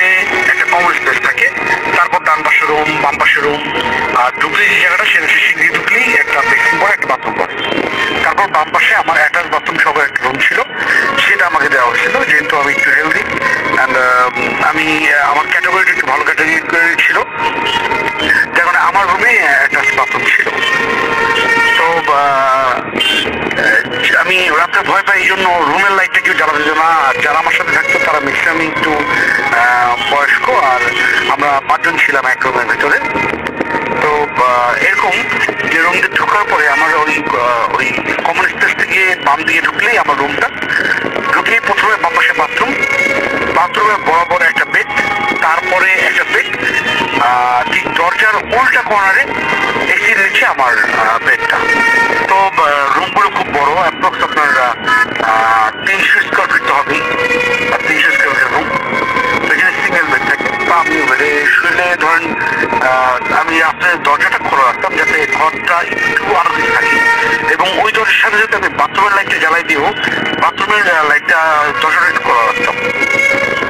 তো যদি কেউ এই আলোর মাঝখানে দাঁড়াইতে, অবশ্যই আসলে ভাই আমি বুঝতে পারবো যে কয়জন বা কে দাঁড়াইছে। হয়তো চেহারা দেখতে পারবো না, কিন্তু অ্যাটলিস্ট তাদের ছায়াটা তো বুঝতে পারবো। তো আমি আমার মনে হয়েছে আমি তাহাজ্জুদের নামাজ পড়ি হ্যামশরীফে গিয়ে। তো আমি নর্মালি তাকায় দেখলাম যে 2 জন দাঁড়ায় আছে। তো আরেকটা কথা বলে নিয়ে আসলাম, আমার জন্য টোটালি পুরো এই 46 ডেজ আমার ঘুম নিয়ে খুব সমস্যা হচ্ছে। বাট কারণ ওই 3 ঘন্টা একটা ডিফারেন্স থাকে, এই জন্য খুব কষ্ট হয়েছে। তো আমি ঘুরে তাকাইলাম, তাকাই দেখলাম যে 2 জন লোক দাঁড়ায় আছে এবং আমার দিকে মুখ করে তাকায় আছে। তা আমি প্রথম মনে করলাম যে হয়তো আমাকে ডাকতে আসছে তাহাজ্জুদের নামাজের জন্য। তো ওইখানে 2 জন দাঁড়াই আছে। তাদের দেখে তারা যদি ডাকতেছে না, রুমটা অন্ধকার, তাদের আমি অবয় দেখতেছি, তো মনে করলাম হয়তো এখন সময় হয় নেই, এই জন্য ডাকছে, সময় আমার টিকে রাখতে। তা আমি তাদের দিকে উল্টে ঘুরে গেলাম, দেওয়ালের দিকে মুখ করলাম। মুখ করার পর সাথে সাথে আমি চিন্তা করলাম, মানে আমার সেকেন্ড রাউন্ড আমার মাইন্ড কাজ করা শুরু করলো যে যদি তারা আমার ডাকতে আসে রুমের লাইট জ্বালা নেই কেন। তো এইটা চিন্তা করে আমি তাকাইলাম, তাই দেখলাম দাঁড়ায় আছে। তো রুমটা অন্ধকার, আর স্বাভাবিক আমার রুমে যেহেতু সব ম্যাক্সিমাম 5 জনের মধ্যে 3 জনই বয়স্ক, সেক্ষেত্রে তারা অবশ্যই রুম তো লাইট জ্বালাবে। কিন্তু দেখলাম যে ওরা দাঁড়াই আছে। তখন আমি প্রথমবার জিজ্ঞেস করলাম কে, দ্বিতীয়বার জিজ্ঞেস করলাম কে, তৃতীয়বার আমি জিজ্ঞেস করলাম কে বলে আমি চিৎকার দিয়ে উঠলাম। চিৎকার তার সাথে সাথে আমি আমার রুমে যারা ছিল তারা সব উঠে গেল, উঠলো, উঠে জিজ্ঞেস আমার নাম আসল নাম হচ্ছে আরিফ, ডাক নাম জনি। তো আমার জিজ্ঞেস হ্যাঁ আরিফে কি, আমি বললাম না ভাই কিছু হয়নি, মনে হয় তাহাজ্জুদের আমার সময় কয় না, মাত্র তো 2টা বাজে, আরো 1 ঘন্টা আছে ঘুমাতে। তো আমার মাথায় কাজ করতেছিল যে ওটা কে ছিল, লাইট জমা করে কিছুই নেই। তো এটা আমি আর কাউকে বলিনি, কারণ আমার সাথে যারা থাকে তারা হয়তো ভয় পেতে পারে, এই জন্য আমি আর কাউকে কিছু বলিনি। তো এইটাই ছিল আমার ঘটনা। ভাই যদি ভালো লাগে শেয়ার করবেন, থ্যাংক ইউ লিসেনার। যদি ভালো লাগে আমাকে জানাবেন, আমার আরো অনেক ঘটনা আছে, আমি আপনাকে জানাবো। আল্লাহ হাফেজ।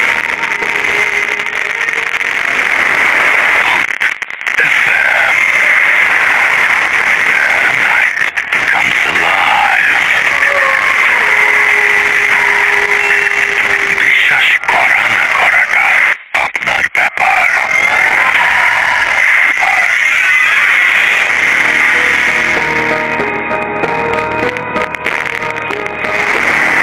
বিশ্বাস করা বা না করাটা আপনার ব্যাপার। You are listening to radio ফুটেজ এফএম, আমি রাসেল আতির সাথে, এবং আপনাদের সবাইকে আরো একবার স্বাগত জানাচ্ছি আমাদের আজকের ভূত এফএমে, এবং আশা করছি যারা শুনছেন আমাদেরকে এনজয় করছেন, এবং অবশ্যই আপনাদের মতামত জানাবেন যে কেমন লাগলো।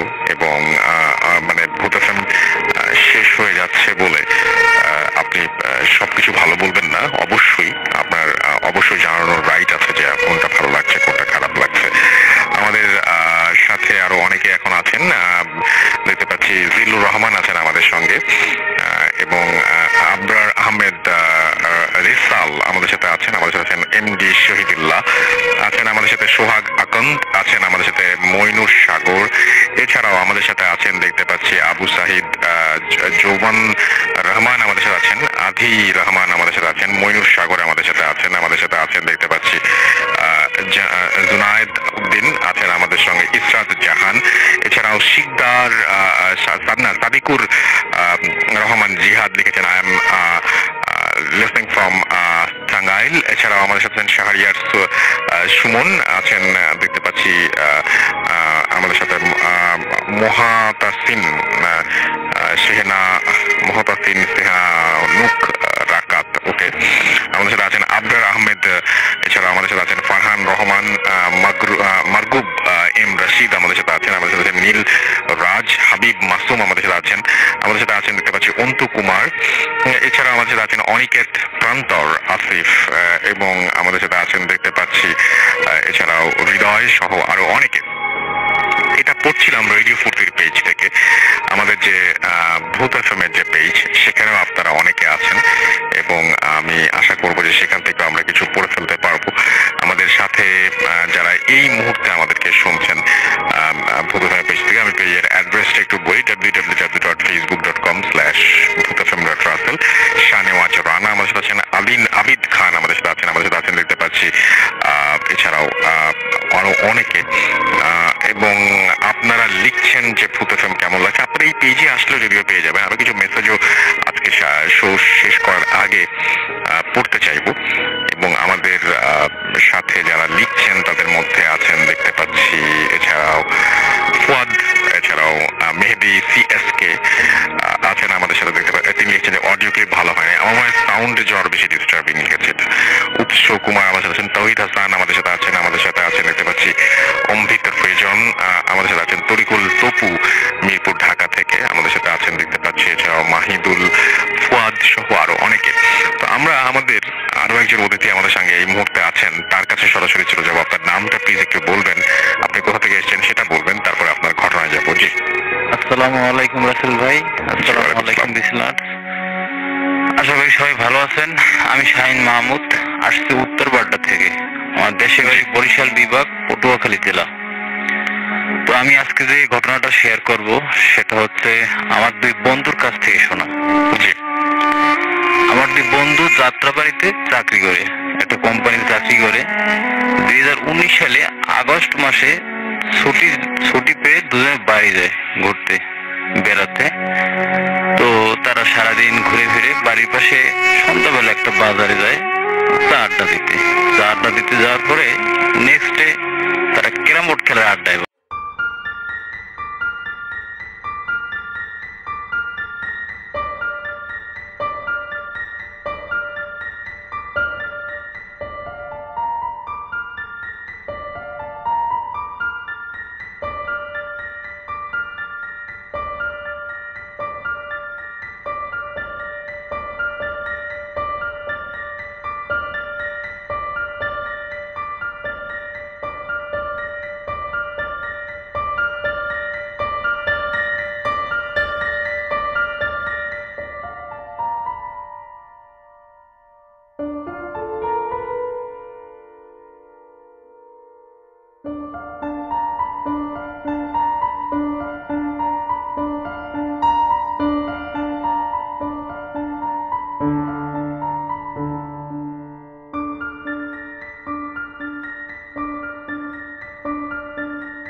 ওই সময় তো যখন তারা ওই তাল গাছের ওই জায়গায় আবার যায়, তখন প্রথম তারা রাত 8টার সময় যে দৃশ্য দেখছে, নেক্সট পরে আবার ওই একই অবস্থা, একই দৃশ্য, যে একটা লোক তাল গাছের মতো সেম লম্বা, তার মুখে আগুন জ্বলতেছে এবং আস্তে আস্তে তাদের দিকে ধেয়ে আসছে।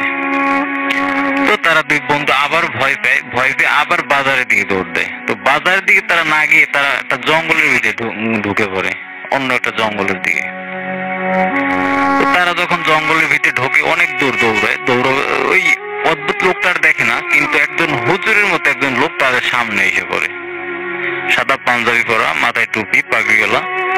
তো তারা একজনে চিনতে পারে যে তো আমাদের পাশের গ্রামের হাকিম নানা। তো তারা নানাকে বলে যে নানা, আমরা তো একটু সমস্যায় পড়ছি, আমি একটু ভয় পাইছি, আমাদের একটু বাড়িতে আগাই দিয়ে আসেন, আমাদের সাথে টর্চ লাইট নেই, বা তেমন চিনিও না, বাড়িঘরে থাকি না, ঢাকায় থাকি।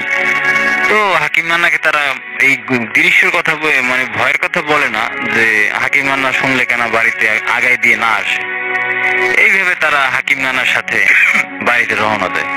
পরে তারা ভালো মতোই বাড়ি যায়, কিন্তু বাড়ি যখন যায় একজন ঘরে যায়, পরের জন্য হাকিম নানা ডাক দেয় উঠানে যে একটু এদিকে আসো, শুনে যাও। একটু দূরে উঠানে একটু দূরে ডেকেই বলে যে তোমরা আমার কাছে যে জিনিসটা লুকাইছো এই জিনিস সম্বন্ধে আমি সবই জানি, এবং আমি তোমাদের অনেকবার জিজ্ঞেস করি তোমরা আমাকে বলো নাই, এবং তোমাদের বলার আমার প্রয়োজন নেই, কিন্তু তোমরা যেই পথে যে ভয় পাইছো এই পথ থেকে একটু সরে মানে একটু সতর্কভাবে চলো। এই বলে হাকিম নানা তাদের বিদায় দিয়ে চলে গেছে। পরে রাতে তারা শান্তিমতো ঘুমাইতে, কোনো প্রবলেম হয় নাই। সকালবেলা যখন তারা ওঠে, দিনের বেলা তারা আমার দুই বন্ধু তারা বাবা মার সাথে জিনিসটা শেয়ার করে যে এরকম রাতের বেলা বাজার থেকে আসার সময় তো এই প্রবলেম হয়েছে। পরে ওই হাকিম নানা পাশে গ্রামে হাকিম নানা আমাদের তুকদর করে আনছে। পরে তার বাবা মা যে কথা বলে সে কথা শুনে তারা আরো আশ্চর্য হয়ে যায় যে তারা তো ঢাকায় থাকে, তারা তো দেশের সম্বন্ধে কিছু জানে না। তারা শুনতে পায় যে হাকিম নানা আরো 1-1.5 মাস আগে সে রোড অ্যাক্সিডেন্টে মারা গেছে। পরে তারা ওই কথা শুনে তো আরো আতঙ্ক হয়ে পড়ে। পরে শুনতে পায় যে হাকিম নানা এরকম আরো অনেক লোকজনকে রাতে এরকম সহযোগিতা করছে। হয়তো যদি কেউ বাজার থেকে ভারী বোঝা নিয়ে যদি কেউ বাড়ি যায়, অপরিচিত লোকে বাজারের বোঝাটা বাড়িতে আগায় দিয়ে এসে, এরকম আরো অনেক ঘটনা আছে। পরে আমার বন্ধু এটা আমার সাথে শেয়ার করলো। এই ছিল আমার ঘটনা। থ্যাংক ইউ সো মাচ আপনার ঘটনার জন্য। আপনাকে অনেক ধন্যবাদ। ওয়ালাইকুম আসসালাম। এবং আমি আপনাদের আরো একটা খবর এই মুহূর্তে জানিয়ে দিতে চাই, আর সেটি হচ্ছে যে সারাদিনের ব্যস্ততার পরে যখন একদম ক্লান্ত, তখন এক কাপ নেসক্যাফে কফির মগ শরীরকে করে তোলে একদম চাঙ্গা। এর সাথে ঝটপট করে মাত্র 2 মিনিটেই ম্যাগি নুডলস রান্না এনে দিবে অফুরন্ত খুশি। মজার মজার নেসলে প্রোডাক্টের রেসিপি সাজেশন বা নেসলে প্রোডাক্ট সংক্রান্ত যে কোনো তথ্য পেতে ফ্রিতে, একদম ফ্রিতে কল করুন 08001611271 নাম্বারে। তাহলে আপনি জেনে যাবেন সবকিছু। আমরা যেটা করব সেটা হচ্ছে যে আজকের মতো আমরা বিদায় নিব না এখনই, তবে আমরা আপনাদের জন্য একটা ফ্রাইডে 13th ওপরে একটা ক্লিপ প্লে করব, এবং আমি তার আগে আপনাদের কিছু মেসেজও পড়বো। হ্যাঁ, রাইট, আমি বলেছিলাম যে আপনাদের কিছু মেসেজ পড়বো, সেই মেসেজগুলো আমি পড়ে ফেলতে চাই। এবং যারা এই মুহূর্তে আমাদের লিখছেন মেসেজে, তাদের মধ্যে অনেকে আছেন, এবং আমি দেখতে পাচ্ছি যে মেহেদি হাসান 3 রুমমেট মিলে তারা শুনছেন, আমাদেরকে মেসেজে পাঠিয়েছেন। এমনি তুষার আমাদের সাথে আছেন, দেখতে পাচ্ছি আদি রহমান, এবং তিনি লিখেছেন যে ওয়ার্ল্ডের অনেক জায়গা থেকে ভূত এফএম শুনেছি, মোস্ট পপুলার রেডিও শো হচ্ছে ভূত FM, we love your show. অনেক লম্বা লম্বা মেসেজ অনেকে পাঠাচ্ছেন। মুস্তালিন মায়ান আমাদের সাথে আছেন, আমি সব সময় নিয়ে পড়বো ইনশাল্লাহ। এহসান হাবিব আমাদের সাথে আছেন, তাহারিমা তাবাসসুম আমাদের সাথে আছেন দেখতে পাচ্ছি, রাফসান এছাড়াও আমাদের সাথে আছেন দেখতে পাচ্ছি, আপন শাহিন আমাদের সাথে আছেন, সাদিক এছাড়াও আছেন আমাদের সাথে, নাকিব হাসান নাইফ আমাদের সাথে আছেন দেখতে পাচ্ছি, আহমেদ ইরফান সহ আরো অনেকে। তো যাই হোক, আজকের মতো আমরা বিদায় নিতে চাচ্ছি। তো বিদায় নেওয়ার আগে এখনই শেষ করছি না, আমরা সবাই জানি যে আজকে আমরা যখন শো শুরু করছিলাম তখন ফ্রাইডে 13th ছিল, সুতরাং ফ্রাইডে 13th অপর অবশ্যই একটা ক্লিপ প্লে করবো। এবং আপনারা সবাই জানেন যে অলরেডি 14 ডিসেম্বর হয়ে গেছে। 14 ডিসেম্বর বুদ্ধিজীবী দিবস। আমাদের সবচাইতে মেধাবী সন্তানদের, আমাদের যারা আমাদের সামনের দিকে এগিয়ে নিয়ে যাবেন, যারা বাংলাদেশকে দিক নির্দেশনা দিবেন, তাদেরকে হত্যার মাধ্যমে, এক নৃশংস হত্যার মাধ্যমে এক কালো অধ্যায় সূচিত হয় ইতিহাসে। এবং সেইটা আমরা সেই বুদ্ধিজীবীদের স্মরণ করছি শ্রদ্ধা ভরে। এবং বাংলাদেশ এমন একটা বাঙালি জাতি, এমন একটা জাতি যারা বারবার ঘুরে দাঁড়াতে জানে। তো আমাদের যে পঙ্গু করে দেওয়ার কথা ছিল, আমাদের যে একেবারে নিঃশেষ করে দেওয়ার কথা ছিল, সেখান থেকে কিন্তু আমরা আবারও ঘুরে দাঁড়াতে পেরেছি। কিন্তু আমাদের সেই মেধাবী সন্তানরা যদি আজ বেঁচে থাকতেন, তাহলে হয়তো আমাদের এই গতি আরো অনেক বেশি ত্বরান্বিত হতো। তো আমরা ফ্রাইডে 13th পরেই আমরা আবারও তাদের স্মরণে প্লে করবো সব কটা জানালা খুলে দাও না। এবং সেই সাথে আমরা বিদায় নিব। আজকের মতো এখানে শেষ করছি। কথা হবে আবারও আগামী শুক্রবার। সেই পর্যন্ত সবাই ভালো থাকুন, সুস্থ থাকুন, মোস্ট ইম্পর্টেন্ট সুস্থ থাকুন, এবং আমাদেরকে অবশ্যই ঘটনা পাঠাতে ভুলবেন না। আজকের মতো এখানেই শেষ করছি। টাটা।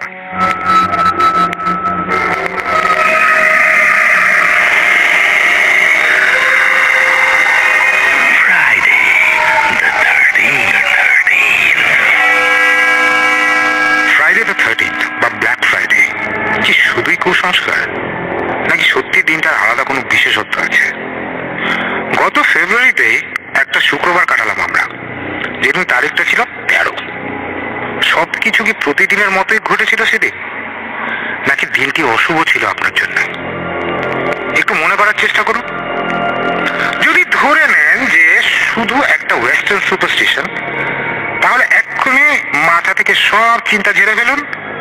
যদি মনে করেন ফ্রাইডে দ্য 13 সম্পর্কে জানা মানে শুধু শুধু টেনশন বাড়ানো, তাহলে শোনা বন্ধ করুন। আর যদি সত্যি এই দিনটি নিয়ে কোনো কৌতূহল থাকে, শুধু তাহলেই জেনে নিন এই দিনটির খুঁটিনাটি।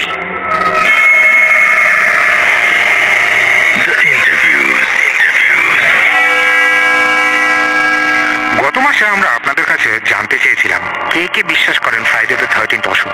কেউ বিষয়টি স্রেফ একটা কুসংস্কার বলে যেমন উড়িয়ে দিয়েছেন, তেমনি কেউ কেউ এই দিনে জীবনে ঘটে যাওয়া কিছু নেগেটিভ ঘটনার সাথে দিনটির সাদৃশ্য খুঁজেছেন, বা খারাপ কিছু ঘটার জন্য দিনটিকে দায়ী করেছেন। কেউ কেউ জাস্ট অধৈর্য হয়ে অপেক্ষা করেছেন পরবর্তী ঘটনা শোনার জন্য। আমরা আমাদের কাছে কিছু মানুষের কাছে জানতে চেয়েছিলাম এই দিনটির সম্পর্কে। চলুন শুনে আসি তারা কি বলেন। ফ্রাইডে দ্য 13 তো একটা হরর ফিল্ম, ওই যে জেসন, ওই জেসনের মুভিটা, তাই না? Friday the 13th, I don't know, আমি আসলে হিস্ট্রিটা জানি না, বাট আমি জাস্ট জানি যে ফ্রাইডে দ্য 13th মানে কোন একটা কুফা আছে definitely. So yeah, Friday the 13 এটা আবার কি? নর্মালি ফ্রাইডে আমাদের জন্য অনেক অসপিশিয়াস একটা দিন, আমরা অনেক ভালো মনে করি, মঙ্গল মনে করি এই দিনটাকে। কিন্তু যখন 13th এটার সাথে অ্যাড হয়, 13th ফ্রাইডে, তখন কিন্তু খুব ভয়ানক একটা ব্যাপার হয়ে যায়, ভয় লাগে, স্পেশালি বিকজ ব্ল্যাক ফ্রাইডে কিন্তু এখান থেকেই এসেছে, আর 13 ইজ ভেরি আনলাকি নাম্বার। তো সব মিলিয়ে কিন্তু ব্যাপারটা খুবই বলতে পারি ভৌতিক। ফ্রাইডে দ্য 13 তো ব্ল্যাক ফ্রাইডে? না না, এইসব নিয়ে আমি একদমই কথা বলতে পছন্দ করি না। জীবনে যে কোনো মুহূর্তে যে কোনো দুর্ঘটনা ঘটতে পারে, কিন্তু এই দিনটিতে কোনো দুর্ঘটনা ঘটা মানে দিনটিকে দায়ী করা।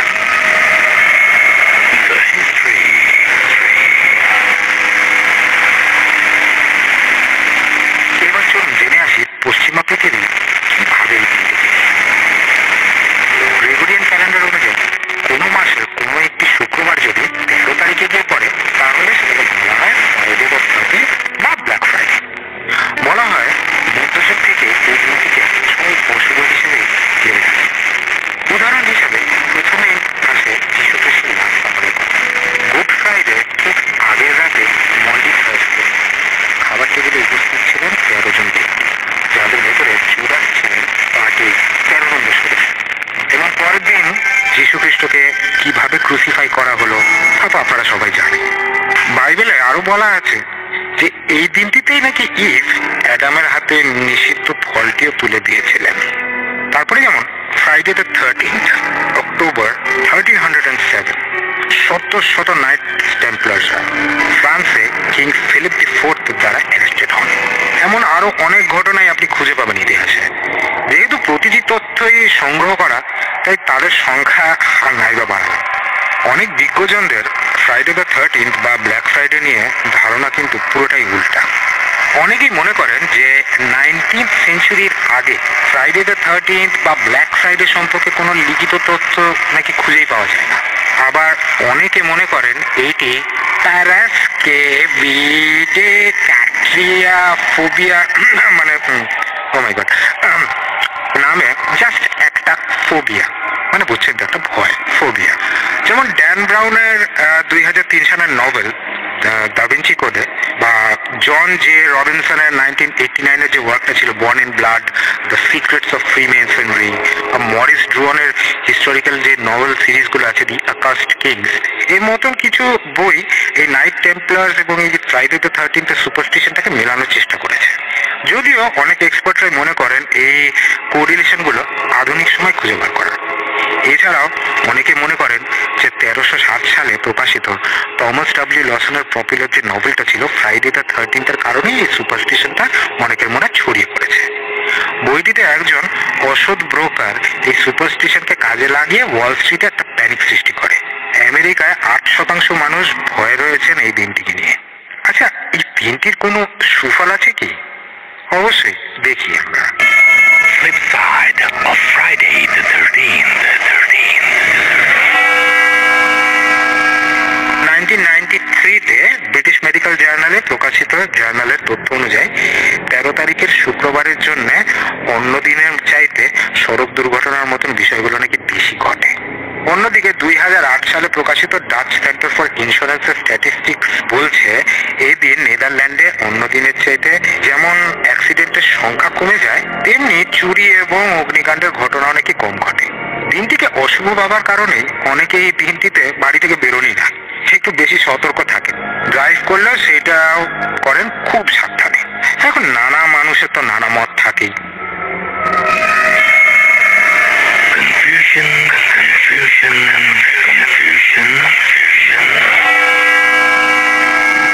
অনেকে মনে করেন নিউমারোলজিতে 12 সংখ্যাটির অর্থ কমপ্লিটনেস। একটু চিন্তা করলেই আপনি পেয়ে যাবেন 12 months of the year, 12 hours of the clock day, the 12 deities of Olympus, 12 tribes of Israel, 12 apostles of Jesus, 12 signs of the zodiac, the 12 years of the Buddhist cycle.